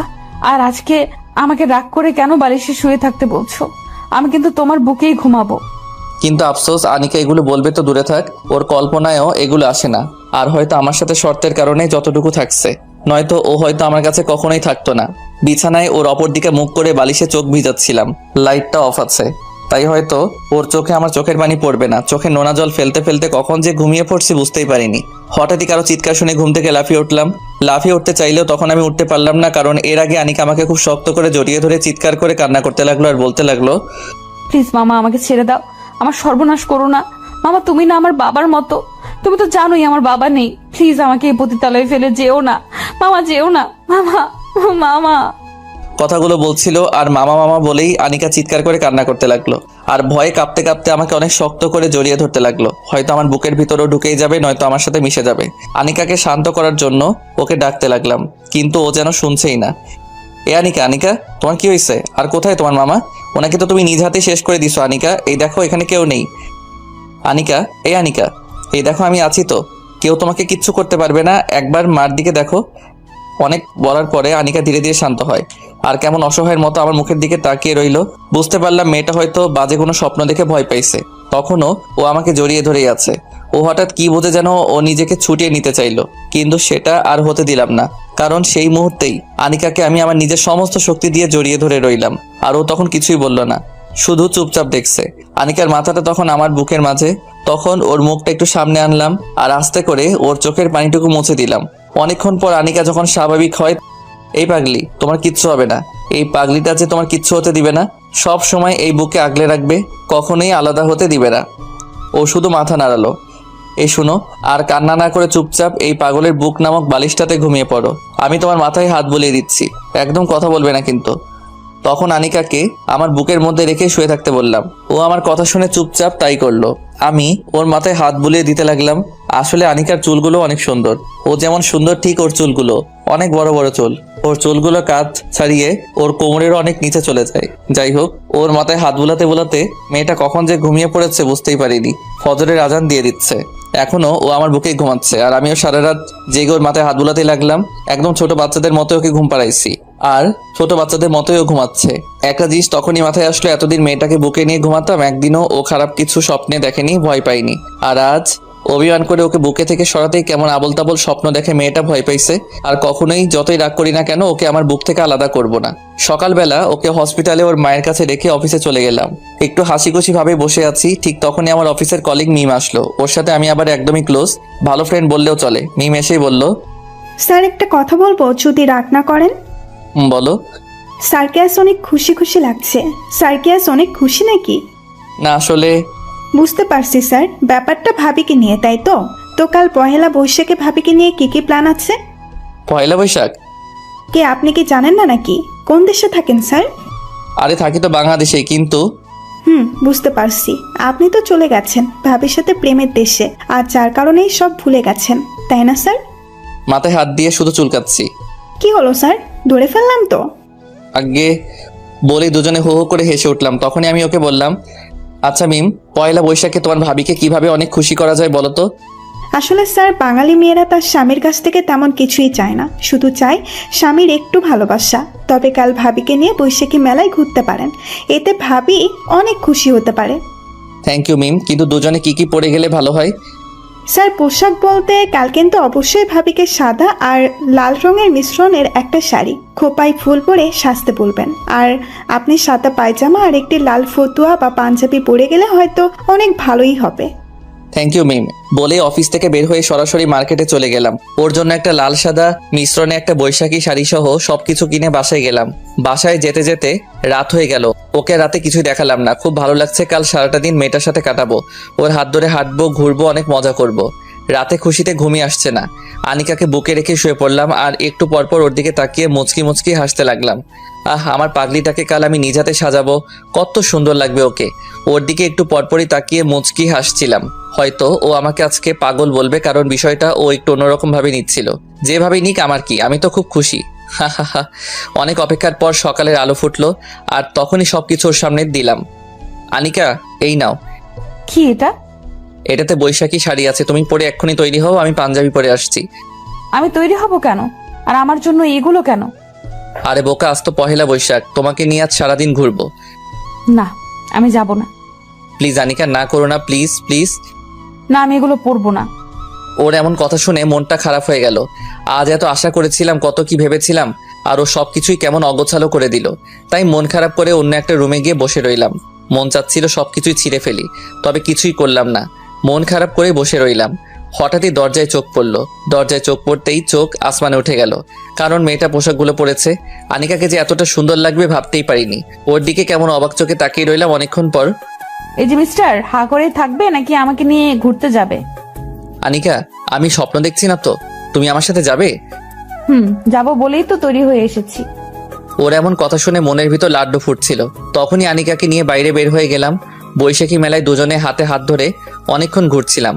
সব কাপলদের আর বিবাহিতদের জুটির ভিতর কেমন আমাদের জুটিটাই বেশি ভালো মনে হচ্ছিল। যার সাথে এমন একজন মানুষ আছে, তার জুটি কি খারাপ হতে পারে নাকি? ওর হাত ধরে বৈশাখী মেলার ভিতর হাঁটাহাঁটি করছিলাম। কত শান্তি। আনিকার হাত ধরে আজ হাঁটাহাঁটি করছি। তখনই মনে মনে বলতে লাগলাম, শুভ নববর্ষ। আর এই শুভ নববর্ষ আমার জন্য শুভ দিন। ভাবতেই কেমন খুশিতে মন আনচান করছিল। ঠিক তখনই একটা ছোট বাচ্চা এসে আনিকার কাপড়ের আঁচল ধরে টানতে লাগলো। বাচ্চাটা একদমই খালি গায়ে আর পরনে শুধু একটা শর্ট প্যান্ট, তাও সেটা অনেক নোংরা আর ছেঁড়া। বয়স আনুমানিক 8 থেকে 9 বছর। এইটুকু একটা বাচ্চার এমন অবস্থা দেখলে কান্না বুকটা কেঁপে উঠবে। ওই বাচ্চাটা আনিকার কাপড় ধরে বলতে লাগলো, আফা 2টা টেহা দেন না, খুব ক্ষুধা লাগছে, দেন না আফা 2টা টেহা। চুপ করে বাচ্চাটার দিকে চেয়ে আছে। আফা দেন না 2টা টেহা, খুব খিদা লাগছে। তোমার নাম কি বাবুমণি? সূচনা। তোমার বাবা মা কই? বাপ মা নাইকা। তাহলে থাকো কই? রাস্তার সাইডে। রাতে থাকো কই? স্টেশনের রাস্তার মোড়ে। দেন না 2টা টেহা, অনেক খিদা লাগছে। মেয়েটার সাথে কথা বলছিল আর আনিকার চোখ দিয়ে পানি বের হচ্ছে, আর অপরদিকে আমি অবাক হয়ে তাকিয়ে রইলাম। মেয়েটার কথাগুলো শুনে বুকটা কেঁপে উঠল। বাবা মা না থাকলে জীবন যে কতটা কষ্টের হয় সেটা আমি বুঝি, কারণ আমারও যে বাবা মা নেই। পাঞ্জাবির হাতা দিয়ে চোখটা মুছে ফেললাম। মেয়েটার সাথে কথা বলে আনিকা আমার দিকে তাকিয়ে রইল। আমি বুঝতে পারলাম আনিকা ছোট মেয়েটাকে সাহায্য করতে চাচ্ছে, কিন্তু ওর কাছে তো কোনো টাকা নেই, কারণ আসার পথে ও টাকা নিয়ে আসেনি, যার কারণে কিছুই দিতে পারছে না। তখনই আমি মাটিতে হাঁটু গেড়ে, সূচনা সাহেব 2টা টেহা দেন। আমার সাথে যাবে? কই নিয়ে যাইবেন আমারে? তোমাকে ভালো একটা স্কুলে নিয়ে যাব। সেখানে তুই বন্ধুদের সাথে গল্প করবা, লেখাপড়া করবা, খেলাধুলা করবা। যাবে আমার সাথে? ও জামু, কিন্তু খাইতে দিবেন তো? আর কি কি কাম করতে হইব? আমি কিন্তু বেশি কাম পারি না। মেয়েটার কথাটা শুনে একদমই অবাক হয়ে গেলাম। এইটুকু একটা মেয়ে কি বলে এসব? তোমার কাজ করতে হবে না, চল আমার সাথে। আর তোমার আরো বন্ধু আছে, হ আছে। তাদের কাছে আমাকে নিয়ে যাও। হ আইন আমার লগে।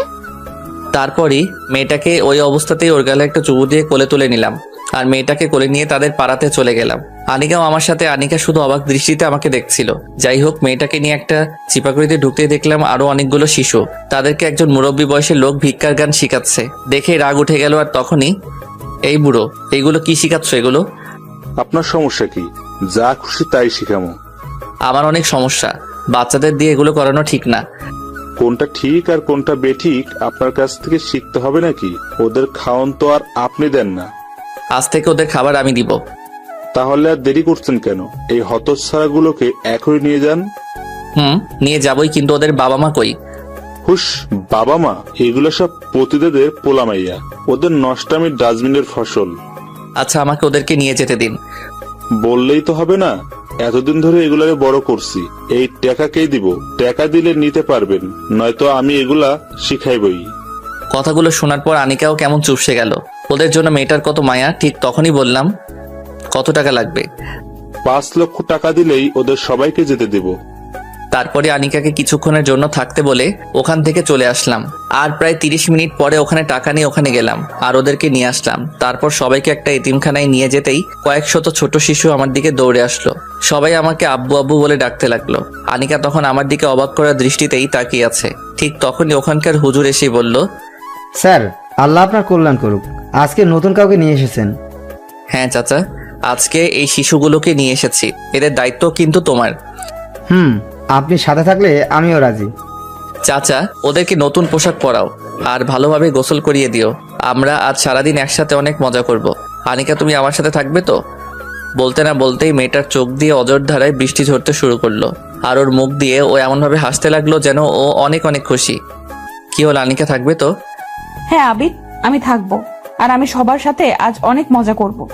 ঠিক তখনই সব বাচ্চাদের ডাক দিয়ে বললাম, বাবুরা, এটা তোমাদের নতুন আম্মু। ওকে সবাই আম্মু বলেই ডাকবা। বলতে না বলতে সব শিশুরা দৌড়ে আনিকার কোলের দিকে দৌড়ে গেল। আর আনিকা ওদের জন্য মাটিতে বসে দুহাত বাড়িয়ে দিল।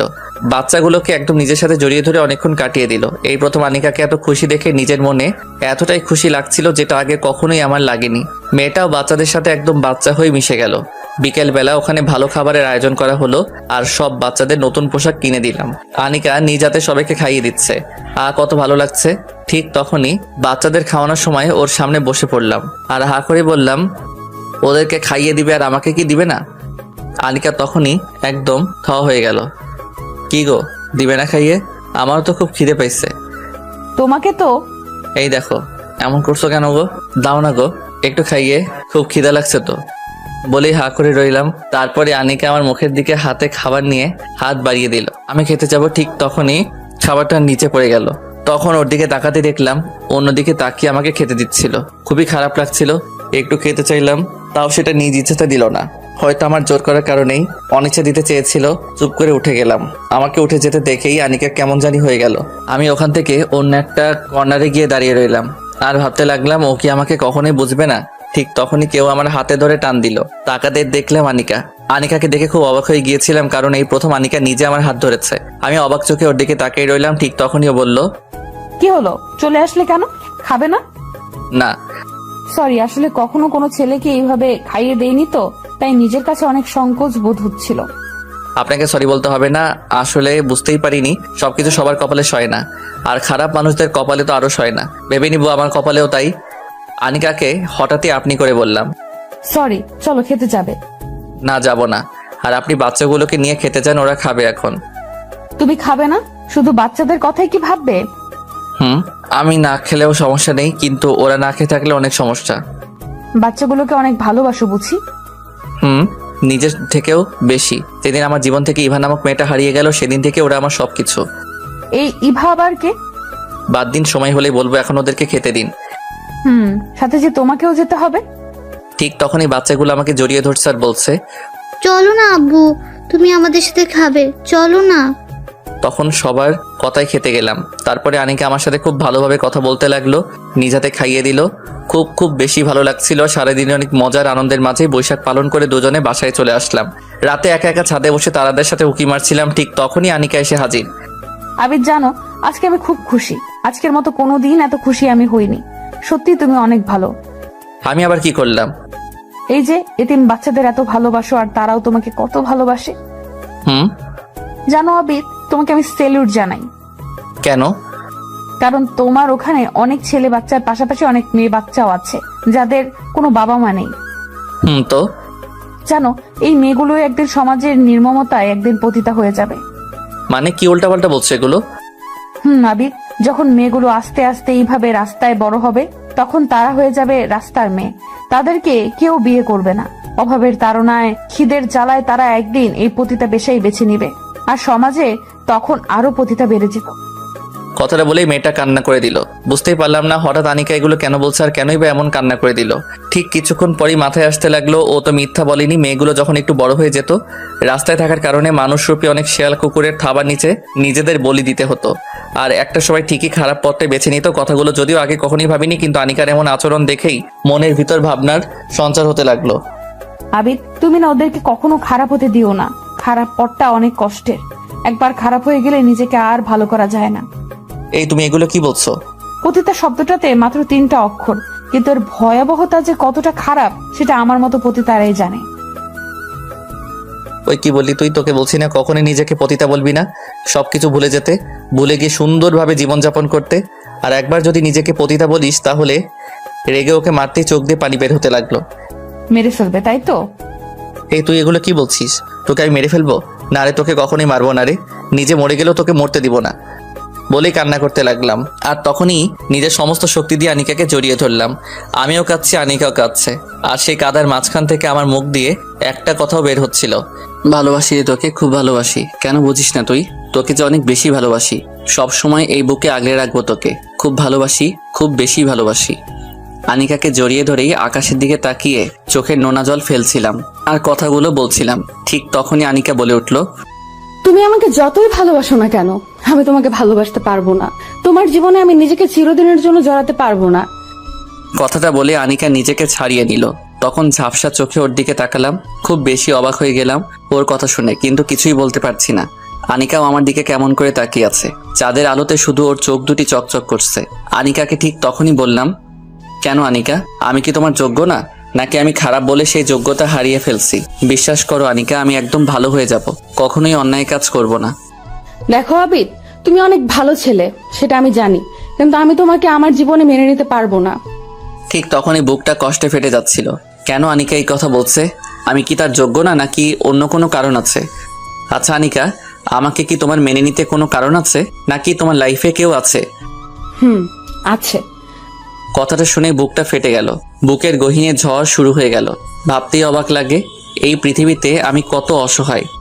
আনিকা ঠিক আছে, তাহলে আমি আর তোমাকে এই বিষয় নিয়ে কখনোই আর জোর করব না।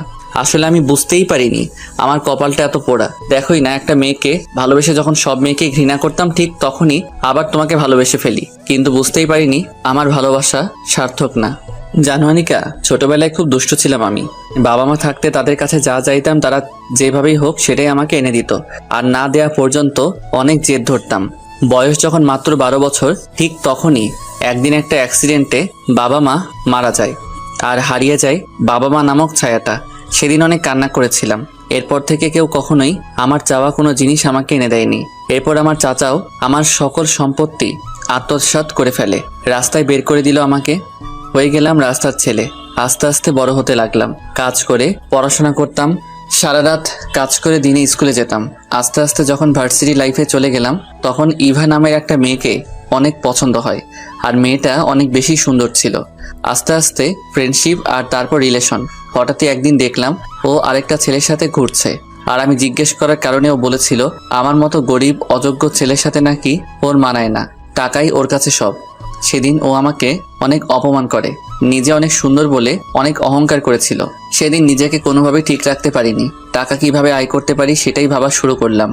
এরপরই ঘটনাক্রমে আমার চাচার কাছ থেকে আমি আমার সম্পত্তি আদায় করে নিলাম। বাবার সম্পদ পেয়ে হয়ে গেলাম কোটিপতি। কোটিপতি হবার পরই সুন্দরী মেয়েদেরকে অনেক ঘৃণা করি, কারণ ইভার সেই চরিত্রটা আমার সামনে ভেসে আছে। আর সবচাইতে মজার ঘটনা হলো, আমার লাইফে টাকার বিনিময়ে রাত কাটানো প্রথম মেয়েও ওই ইভাই। পরে টাকার জন্য আমার সাথে রাত কাটায় সে। দিনে ভদ্রবেশধারী হলেও রাতে ওর মতো খারাপ আর কেউ ছিল না। সেদিন থেকেই সুন্দরী মেয়েদেরকে হেট করতাম, কারণ তাদের সৌন্দর্যের ভিতর যে কতটা কালো থাকে সেটা ইভাকে না দেখলে বুঝতেই পারতাম না। যাই হোক, এরপর আর কোনো মেয়েকে কখনোই ভালোবাসিনি, কারণ তখন আমি নিজেই খারাপ জগতের বাসিন্দা। এরপর তোমার সাথে পরিচয়, আর তোমার সবকিছু জেনেও আবারও নিজেকে পরিবর্তন করে ফেলি। এরপরে তোমাকে খুব ভালোবেসেছি, বিশ্বাস করো আনিকা, তোমাকে খুব ভালোবাসি। প্লিজ আমাকে একা করে দিও না। আর তুমি তো আমার বিয়ে করা বউও, তাই না? বলেই চোখ দিয়ে পানি বের করতে লাগলাম, কিন্তু সেটা হয়তো আনিকার কাছে কিছুই না। ওর মনে আমার জন্য একটু দয়া হলো না। ও তখনই বলে উঠল, আবিদ, আমি তোমার সব কিছু বুঝতে পারছি, কিন্তু তারপরেও আমি তোমাকে মেনে নিতে পারবো না। তবে দোয়া করি তুমি যেন ভালো একটা মেয়েকে বউ করতে পারো। আর তুমি এখন অনেক ভালো একটা ছেলে, তোমাকে যে কেউ পছন্দ করবে। আর আমার মতো খারাপ একটা মেয়েকে নিয়ে বেশি কিছু ভেবো না, আর ভাবলে ভুল করবে। আর একটা কথা মনে রেখো, আমি তোমার 2 মাসের জন্য বউ হয়েছি, সারা জীবনের জন্য না। আর সেই 2 মাস পার হতে আর মাত্র 7 দিন বাকি, এরপরেই আমি চলে যাব। একটানা কথাগুলো বলেই আনিকা ছাদ থেকে চলে গেল আর রেখে গেল আমাকে। নিজেকে তখন অনেক বড় অসহায় লাগছিল। মনে হচ্ছে এই পৃথিবীতে আমার চেয়ে বড় অসহায় আর কেউ নেই। চোখ দুটো বারবারই ঝাপসা হয়ে যাচ্ছিল। ভাবতেই অবাক লাগে, আমার জীবনে ভালোবাসা বলতে কোনো জিনিস নেই। যাকে যাকে ভালোবাসলাম তারাই দূরে ঠেলে দিল আমায়। অনেকক্ষণ ছাদে একা একা দাঁড়িয়ে চোখের জল ফেলেছিলাম। চোখ দুটো অনেক ফুলে গেছে, মনে হচ্ছে অনেক ঘুম পাচ্ছে। তাই রুমে চলে গেলাম। গিয়ে দেখলাম আনিকা নিজের মতো করে ঘুমিয়ে আছে। আনিকাকে আর জাগালাম না, চুপ করে খাটে শুতে গেলাম, কিন্তু শুয়ে থাকতে পারলাম না। আজ কেন জানি ওর সাথে শুয়ে থাকতে খুব বেশি কষ্ট হচ্ছে। বারবার মনে হচ্ছে আর তো মাত্র কয়েকটা দিন, এরপর তো আমাকে একাই থাকতে হবে। খাট থেকে নেমে পড়লাম, তারপর সোফায় গিয়ে শুয়ে পড়লাম। কখন ঘুমিয়ে পড়েছি সেটা হয়তো মনে নেই, তবে যখন ঘুমটা ভেঙে গেছে তখন ঠিক ঘড়িতে রাত 3টা বেজে 39 মিনিট। একদমই ঘুম আসছে না, ঘুমহীন ভাবে রাতটা কেটে গেল। সকালবেলা আনিকাকে হসপিটালে রেখে অফিসে চলে গেলাম। অফিস থেকে ফিরে আবার হসপিটালে গেলাম, কারণ আজকে আনিকার আম্মুকে বাসায় নেওয়ার কথা। হসপিটালে গিয়ে ওদেরকে পেলাম না। এর আগেই ওরা ওখান থেকে বের হয়ে গেছে। আনিকাকে ফোন দিলাম, আনিকা কোথায় আছো? বাসায় কেন? না তেমন কিছুই না। তোমার আম্মুকে বাসায় নিয়ে গেছো? খুব ভালো। তবে আমাকে কি সাথে নিয়ে গেলে বা আমাকে বললে কি আমি সাথে থাকতাম না? আসলে বুঝতে পারিনি, সরি। আচ্ছা, আমি বাসায় আসতেছি বলেই ফোনটা কেটে দিলাম। বাসায় চলে গেলাম। ওদের সাথে অনেক মজা করলাম। এখন ওর থেকে দূরত্ব বজায় রেখেই চলতে হয়, কারণ ওর আম্মু জানে না আমরা বিয়ে করেছি। উনি জানে ও আর আমি বন্ধু। ওর আম্মু, আমি আর আনিকা 3 জনে মিলে খুব আনন্দে দিন কাটাচ্ছিলাম। সবার মুখেই হাসি ছিল। আনিকার আম্মু মন থেকে আমাকে অনেক পছন্দ করতো, আর উনি আমাকে কয়েকবার বলেছিল আনিকা আমি বিয়ে করে সব সময়ের জন্য রেখে দিতে, কিন্তু বারবারই তখন আনিকা অমত করে। হঠাৎই আনিকা আমাকে বলল, আবিদ, কিছু কথা বলার ছিল। বলো আনিকা। একটু ছাদে আসো। আনিকা তখন ছাদে চলে গেল। আমিও তার পিছু পিছু গুটি গুটি পা বাড়াচ্ছিলাম আর ভাবছিলাম আনিকা কি বলতে চাচ্ছে আমায়। সে চলে যাবে না তো? ভাবতেই কেমন কষ্ট লাগে, কিন্তু কিছু কষ্ট দৃষ্টির আড়ালেই থাকে। ছাদে গেলাম, গিয়েই বললাম, বলো আনিকা, কি বলতে চাও? আবিদ, তুমি আমার অনেক উপকার করেছো, আমার মায়ের জীবন বাঁচাতেও অনেক সাহায্য করেছো। আসলে তোমার উপকারের ঋণ হয়তো কখনোই শেষ করতে পারবো না। হঠাৎ এগুলো বলছো যে? আসলে আজকের দিন গড়িয়ে রাত পার হলেই তো তোমার 2 মাস শেষ, আর তারপরে তো আমি চলে যাব। আর কাল সকালেই আমি মাকে নিয়ে চলে যাব। অবাক হয়ে ওর দিকে তাকিয়ে আছি। কি হলো, কিছু বলছো না যে? আসলে আমার কিছুই বলার নেই আনিকা, তবে দিনগুলি যে এত তাড়াতাড়ি শেষ হয়ে গেছে সেটা খেয়ালই করিনি। তবে তোমাকে আমি আর আটকাবো না। যদি কখনো মনে হয় আমার কাছে তুমি ভালো থাকবে তাহলে চলে এসো। আমার মনের দরজা তোমার জন্য সবসময় খোলা থাকবে। ধন্যবাদ। তবে আমার এক অনুরোধ রাখবে আনিকা? কি অনুরোধ? কাল যখন চলে যাবে তোমাদেরকে আমি ড্রাইভ করে তোমার বাসায় পৌঁছে দিব। তবে সমস্যা নাই, যদি প্রবলেম থাকে তাহলে যাব না। তখন আনিকা আমার দিকে কেমন অবাক চোখে তাকিয়ে রইল আর মাথা নাড়ালো। সেদিন রাতে আনিকা সহ সবার সাথে অনেক বেশি মজা করেছিলাম। তারপর আনিকা ওর আম্মুর সাথে ঘুমাতে চলে গেল। আমিও চলে গেলাম ছাদে। সারা রাত না ঘুমিয়ে একটার পর একটা সিগারেট টানতে লাগলাম। মনে কষ্টগুলোকে সিগারেটের ধোঁয়ার সাথে মিশিয়ে দিচ্ছিলাম। খুব কষ্ট লাগছিল, কারণ আনিকাকে যে এতটা ভালোবেসে ফেলবো বুঝতেই পারিনি। আর ওর কি দোষ? ও নিজেও তো অন্য আরেকজনকে ভালোবাসে। আমি যেমন আনিকাকে কাছে পেতে চাই, ঠিক তেমন ও নিজেও তো ওর ভালোবাসার মানুষকে কাছে পেতে চাই। এই কথাগুলো বলেই নিজেকে বারবার সান্ত্বনা দিচ্ছিলাম। হঠাৎই ফজরের আজান দিচ্ছে। আজান শুনে ছাদ থেকে নেমে রুমে চলে গেলাম। সকালে খাওয়া দাওয়া করে ওদের বাসার উদ্দেশ্যে রওনা দিলাম। খুব দ্রুত গাড়িটা চলছে আর খুব দ্রুতই হারিয়ে যাচ্ছে আমার আনিকা। বিকেলের দিকে ওদের বাসায় পৌঁছে গেলাম। ওদেরকে নামিয়ে দিয়েই, আনিকা আমি তাহলে চলে যাচ্ছি, ভালো থেকো আর মায়ের প্রতি যত্ন নিও। সে কি বাবা, তুমি মাত্র আমাদেরকে বাসায় পৌঁছে দিছো, এখন তুমি নিজেই অনেক ক্লান্ত, একটু রেস্ট নাও, খেয়ে দে তারপর যাও। না গো মা, সব জায়গায় থাকার আর খাওয়ার অধিকার হয়তো আল্লাহ সবার কপালে লিখেনি, তবে আপনি বলেছেন এতেই আমি খুশি।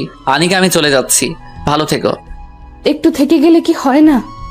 না আনিকা, তুমি তো জানোই আজকে আমার কাজ শেষ, আজ আমি অপ্রয়োজনীয়। যাই হোক, ভালো থেকো আনিকা, অনেক সুখে থেকো। তুমিও সুখে থেকো, আর ভালো একটা মেয়ে দেখে বিয়ে করে সুখে সংসার করো। করতে চেয়েছিলাম তো, কিন্তু সেটা হলো না। আর এখন নতুন করে আমার কোনো ইচ্ছা নেই। ভালো থেকো গো পাগলি, খুব ভালো থেকো। বলেই ওখান থেকে চলে আসলাম। আনিকার মা কয়েকবার আমার দিকে কেমন রহস্যজনকভাবে তাকিয়েছিল, হয়তো কিছু বুঝবে হয়তো বা না। বুকের কষ্টগুলোকে চাপা দিয়ে ওদের কাছ থেকে হাসি মুখে বিদায় নিয়ে গাড়ি চালানো শুরু করলাম। গ্রামের আঁকাবাঁকা রাস্তা, তার উপর চোখ দুটি ঝাপসা হয়ে আসছিল বারবার। গতকাল রাতে না ঘুমানোর কারণে মাথাটাও কেমন ভন ভন করে ঘোরাচ্ছিল। গাড়ির স্পিডটা আরো বাড়িয়ে দিলাম, যেভাবেই হোক আমাকে এই মায়া ত্যাগ করে অনেক দূরে চলে যেতে হবে। গাড়ি আঁকাবাঁকা রাস্তা দিয়ে চলতে লাগলো, হঠাৎই মাথাটা কেমন ভন ভন করে ঘুরে গেল, আর চোখ দুটি বন্ধ হয়ে গেল। সবকিছু অন্ধকার মনে হচ্ছে, আর কিছু মনে নেই। চোখ খুলতেই কেমন ঝাপসা ঝাপসা দেখতে লাগলাম, কিছুই ভালো করে দেখতে পাচ্ছি না।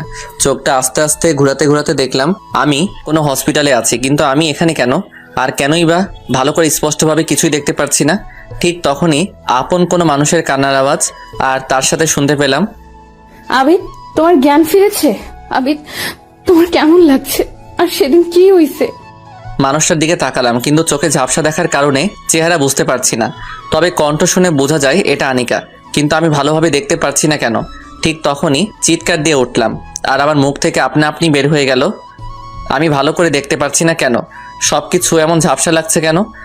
কি বলছো আবিদ? তুমি ভালো করে দেখতে পারছো না? না, আমি কাউকে ভালোভাবে দেখতে পারছি না। আমার চোখের কি হলো? না, তোমার কিছুই হতে পারে না।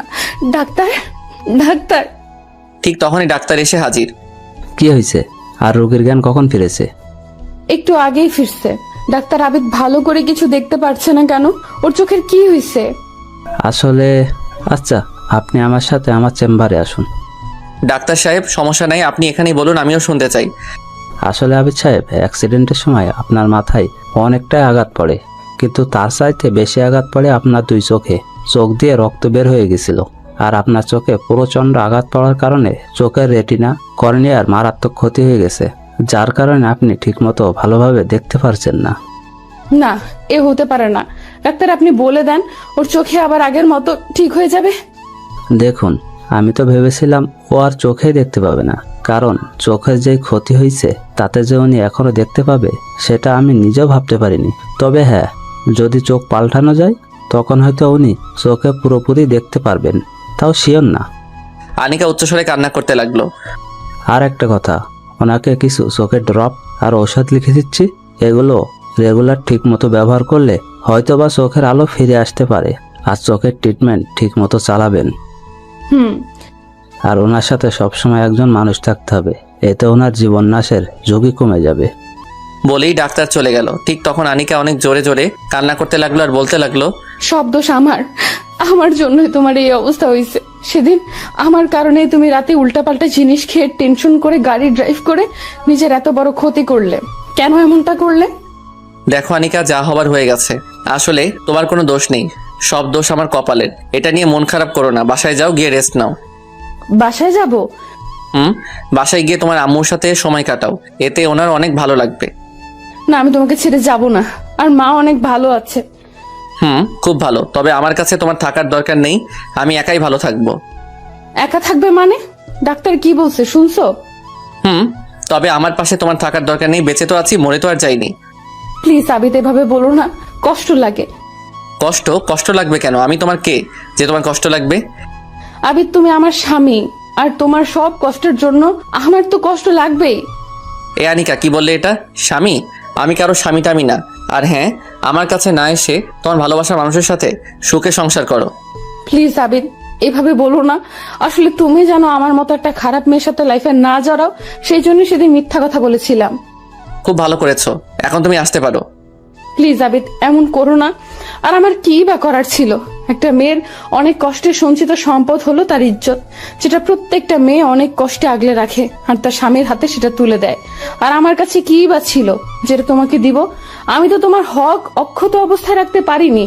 আমি চাইনি তোমাকে ঠকাতে, আমি তো একটা পতিতা, আর পতিতাদের তো সংসার করা মানায় না, যার কারণে এগুলো বলেছিলাম। আবিদ, আমাকে তুমি মাফ নাই করো, মেনে নাই নাও, তবু তোমার এই সময়টাতে তোমার পায়ের নিচে আমাকে একটু ঠাঁই দাও।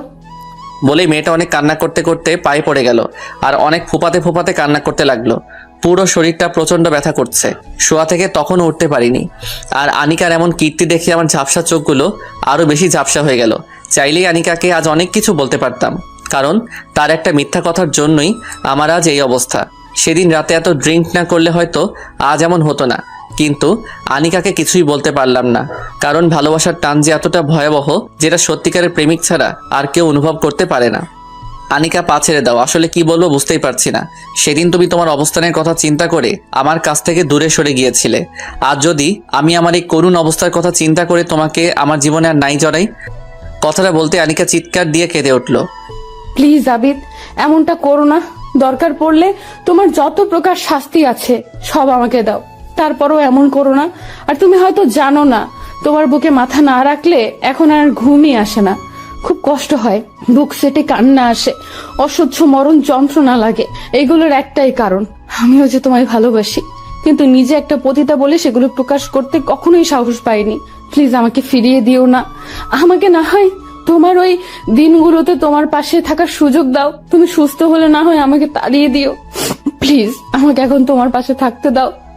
বলেই আনিকা গলাকাটা মুরগির মতো ছটফট করতে লাগলো আর কান্নার পরিমাণ আরো বাড়িয়ে দিল। কি করব বুঝতে পারছি না। আমার এই অবস্থা দেখে যেই মেয়ে আমার পাশে থাকতে যাচ্ছে সেই মেয়ে নিঃসন্দেহে আমাকে ভালোবাসে।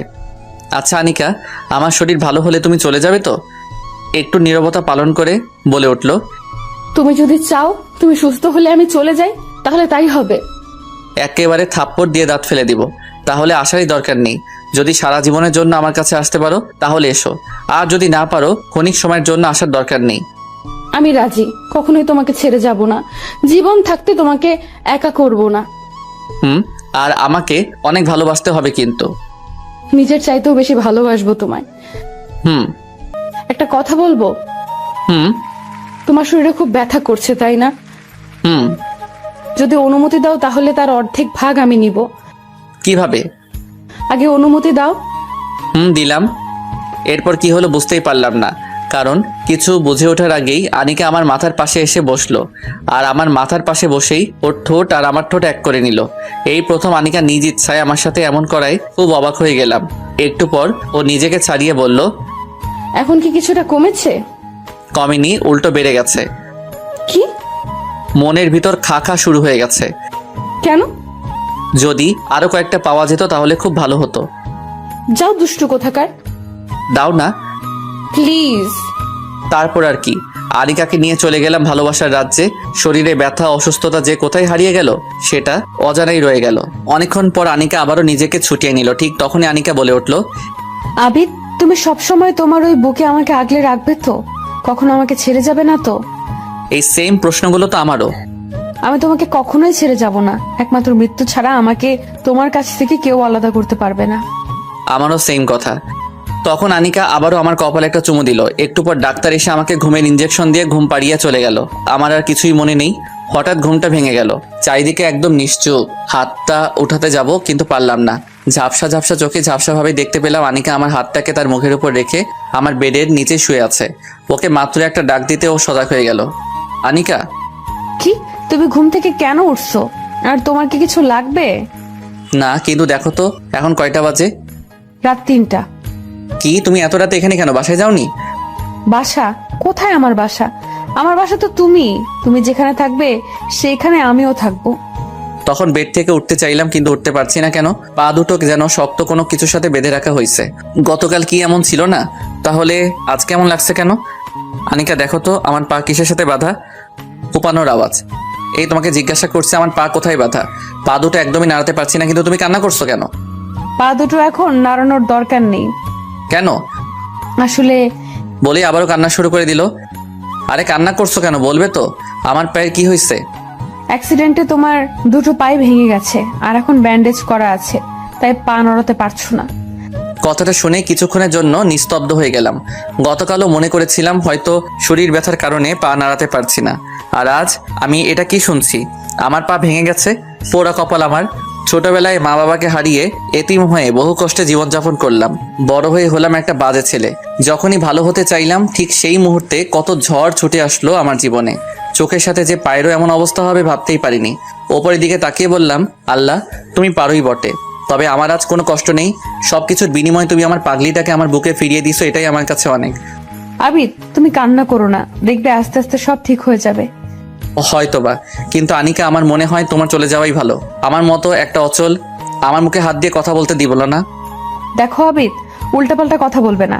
এই একই কথা যদি আমিও বলি, যখন তোমার সব কিছু ঠিক ছিল, তোমার কোনো সমস্যা ছিল না, তখন আমার মতো হতদরিদ্র একটা পতিতাকে কেন ভালোবেসেছিলে? একটা পতিতাকে এতটা ভালোবাসা পায়? চাই, মন থেকে চাইলে সবকিছু সম্ভব। ঠিক একই কথা আমারও, মন থেকে চাইলে একটা অচল মানুষকেও ভালোবাসা যায়। আর হ্যাঁ, তোমাকে আমি আবার আগের মতো গড়ে তুলবো, তুমি একদমই ভেঙে পড়বে না। কি বলবো বুঝতেই পারছি না। এই ভালোবাসাটা যদি আগে দেখাতো তাহলে হয়তো এত কিছু হতো না। তারপর আমি সুখী, কারণ ও তো আমাকে এখন ভালোবাসে। আচ্ছা আনিকা, ঘুমিয়ে পড়ো। দুজনে শুয়ে পড়লাম, কিন্তু দুজনের জায়গাটা একদমই ভিন্ন। আমি শুয়ে আছি হসপিটালের বেডে, আর পাগলিটা শুয়ে আছে অর্ধেক বসে। মাথাটা আমার বেডের আমার মাথার সাইডে, আর শরীরটা হসপিটালের ফ্লোরে। গভীর রাত, হয়তোবা রাতটা প্রায় শেষ, চোখে ঘুম নেই, শুধু আনমনে তখন আনিকার কথাই ভাবছি। মেয়েটার সুন্দর জীবনটা আমার মতো একটা অচলের সাথে শেষ করে দিবে। চাইলে তো ওর জীবনটাও এখন ভালো করে সাজাতে পারে, কিন্তু তা করছে না কেন? তাহলে কি ভালোবাসার জোরেই ও এমন করছে? ভাবতে ভাবতে ফজরের আজান শুনে চোখটা বন্ধ করে ফেললাম আর ঘুমানোর মিথ্যা অভিনয় করলাম, কারণ আনিকা ইতিমধ্যে জেগে গেছে। ও উঠেই বাইরের দিকে গেল, আর একটু পর আবারও ফিরে এলো। দরজাটা অফ করে ও বেডের এক সাইডে চলে গেল। চোখে ঝাপসা থাকার কারণে তেমন স্পষ্টভাবে দেখতে পাচ্ছি না, তবে যতটা বুঝতে পারছি ও হয়তোবা নামাজ পড়ছে। কিছুক্ষণ পরে আমার ধারণাটা ঠিক হলো, কারণ ও কান্না করছিল আর আমার জন্য আল্লাহর কাছে দোয়া করছিল। বারবারই বলছিল, আল্লাহ তুমি আবিদকে ভালো করে দাও, সুস্থ করে দাও, দরকার পড়লে আমার জীবন নিয়ে নাও, তবু ওকে ভালো করে দিও, সুস্থ করে দাও। আনিকার কান্নাটা কেন জানি সহ্য করতে পারছি না। নিজের ঝাপসা চোখ দুখানা আরো ঝাপসা হয়ে গেল। একদম নিস্তব্ধ হয়ে আজ যাচ্ছি ওর এমন কীর্তি দেখে। হঠাৎ ওর নামাজ শেষ করে হয়তো আমার দিকে তাকিয়েছে, আর আমাকে কান্না করতে দেখে ও আমার কাছে আসলো আর বলতে লাগলো, কান্না করছো কেন? খুব বেশি কষ্ট হচ্ছে তোমার? অনেক খারাপ লাগছে তোমার, তাই না? দেখবে আল্লাহ ঠিক তোমাকে ভালো করে দিবে। হুম একদম কান্না করবে না, আমি তো তোমার পাশেই আছি, তাই না? হুম তুমি কান্না করলে যে আমার খুব কষ্ট হয় আবিদ, অনেক কষ্ট লাগে, নিজেকে অনেক বড় অপরাধী মনে হয়। প্লিজ কান্না করো না। কিছুই আর বললাম না, একটা দীর্ঘশ্বাস ফেলে চোখ দুটো বন্ধ করে রাখলাম। এভাবেই হসপিটালে কেটে গেল প্রায় একটা মাস। এই একটা মাসে আনিকার সেবা আর ট্রিটমেন্ট সব মিলিয়ে আমার অবস্থা খুবই ভালো, তবে চোখে এখনো ঝাপসা দেখি। চোখে ঝাপসা দেখলেও সবকিছু বুঝতে পারি। আর পায়ের অবস্থা অনেক ভালো, হয়তো সামনের সপ্তাহে আমাকে বাসায় নেবার কথা বলেছে ডাক্তার। দেখতে দেখতে একটা সপ্তাহ কেটে গেল, এতগুলি দিন কেটে গেল বুঝতেই পারিনি, আর বুঝবোই বা কিভাবে? যার পাশে এমন একজন আছে সে কষ্টে থাকলেও তো অনেক সুখী। সত্যি বলতে এতগুলো দিন আনিকা আমাকে ছাড়া একটা মুহূর্ত আমার কাছ থেকে দূরে যায়নি। ওর আম্মু সহ দুজনেই একের পর এক আমার সাথে সময় দিয়েছে, সেবা করেছে। আর আনিকার কথা কি বলবো, সকাল থেকে শুরু করে আর রাত শেষ হওয়া অবধি মেয়েটা আমার পাশেই থাকতো, অনেক উৎসাহ দিত। বারবারই বলতো, আবিদ তুমি আবারও ঠিক হয়ে যাবে, তোমার কিছুই হবে না, আজ আমাকে বাসায় নিয়ে যাবে। এখনো পা ঠিক হয়নি, তবে বাসায় নেওয়া যাবে আমাকে। তাই আনিকাকে বললাম এই 4 দেয়াল ছেড়ে যেন আমাকে বাসায় নিয়ে যেতে, আর তাই আমাকে বাসায় নিয়ে যাচ্ছে। পায়ে এখনো ব্যান্ডেজ, এমন অবস্থায় বেডে করে গাড়িতে করে আমাকে বাসায় নিয়ে যাচ্ছে। অবশেষে আবারও আমাকে বাসায় নেওয়া হলো, আর আনিকার আম্মুও আমাদের সাথেই থাকবে। ও ভালো কথা, আপনাদের তো বলাই হয়নি, আনিকার আম্মুকে আমাদের বিয়ের কথা বলে দিয়েছি, আর উনি তখন আমাদের মেনে নেয়। যাই হোক, আমাকে বেডে করেই আমার রুমে নেওয়া হলো। রুমে নেওয়ার পরই সবাই চলে গেল, আর আনিকার আম্মু তখন ফ্রেশ হতে ওয়াশরুমে চলে যায়। কিন্তু আনিকা তখনও আমার পাশে দাঁড়িয়ে আছে। আনিকা দাঁড়িয়ে আছে কেন? আমার পাশে বসো। আচ্ছা আনিকা, তোমার বিরক্ত লাগে না? বিরক্ত? কিন্তু কেন? এই যে এতটা দিন ধরে আমার মতো একটা অচলের পাশে সময় দিচ্ছ। এই একদম উল্টাপাল্টা কথা বলবে না, তাহলে কিন্তু। আচ্ছা আর বলবো না, একটু কাছে আসবে? আনিকা আমার কাছে আসতে ওর কপালে ভালোবাসার পরও সেঁকে দিলাম, আর তখন আনিকাও আমার কপালে একটা চুমু দিয়ে বলে উঠলো, এই পাগলটাকে বড্ড বেশি ভালোবাসি, অনেক বেশি ভালোবাসি, খুব ভালোবাসি। ভালোবাসা কি জিনিস হয়তো আনিকাকে আমার জীবনে না পেলে কখনোই বুঝতে পারতাম না। মানুষ পতিতাদের ঘৃণা করে, কিন্তু মানুষগুলো কেন পতিতা হয় আমাদের মতো কিছু মানুষদের জন্যই। তবে হ্যাঁ, এই সকল মানুষদেরকে ভালোবাসতে পারলে কখনোই বৃথা যাবে না, কারণ তাদের জীবনে একটু ভালোবাসার আলো ফোটাতে পারলে তারাও সবকিছু ছেড়ে দিয়ে সমাজকে, আপনার আমার জীবনকে সুন্দর করার আলোতে নিজেদের পরিণত করে। ভালোবাসি আনিকাকে, খুব বেশি ভালোবাসি।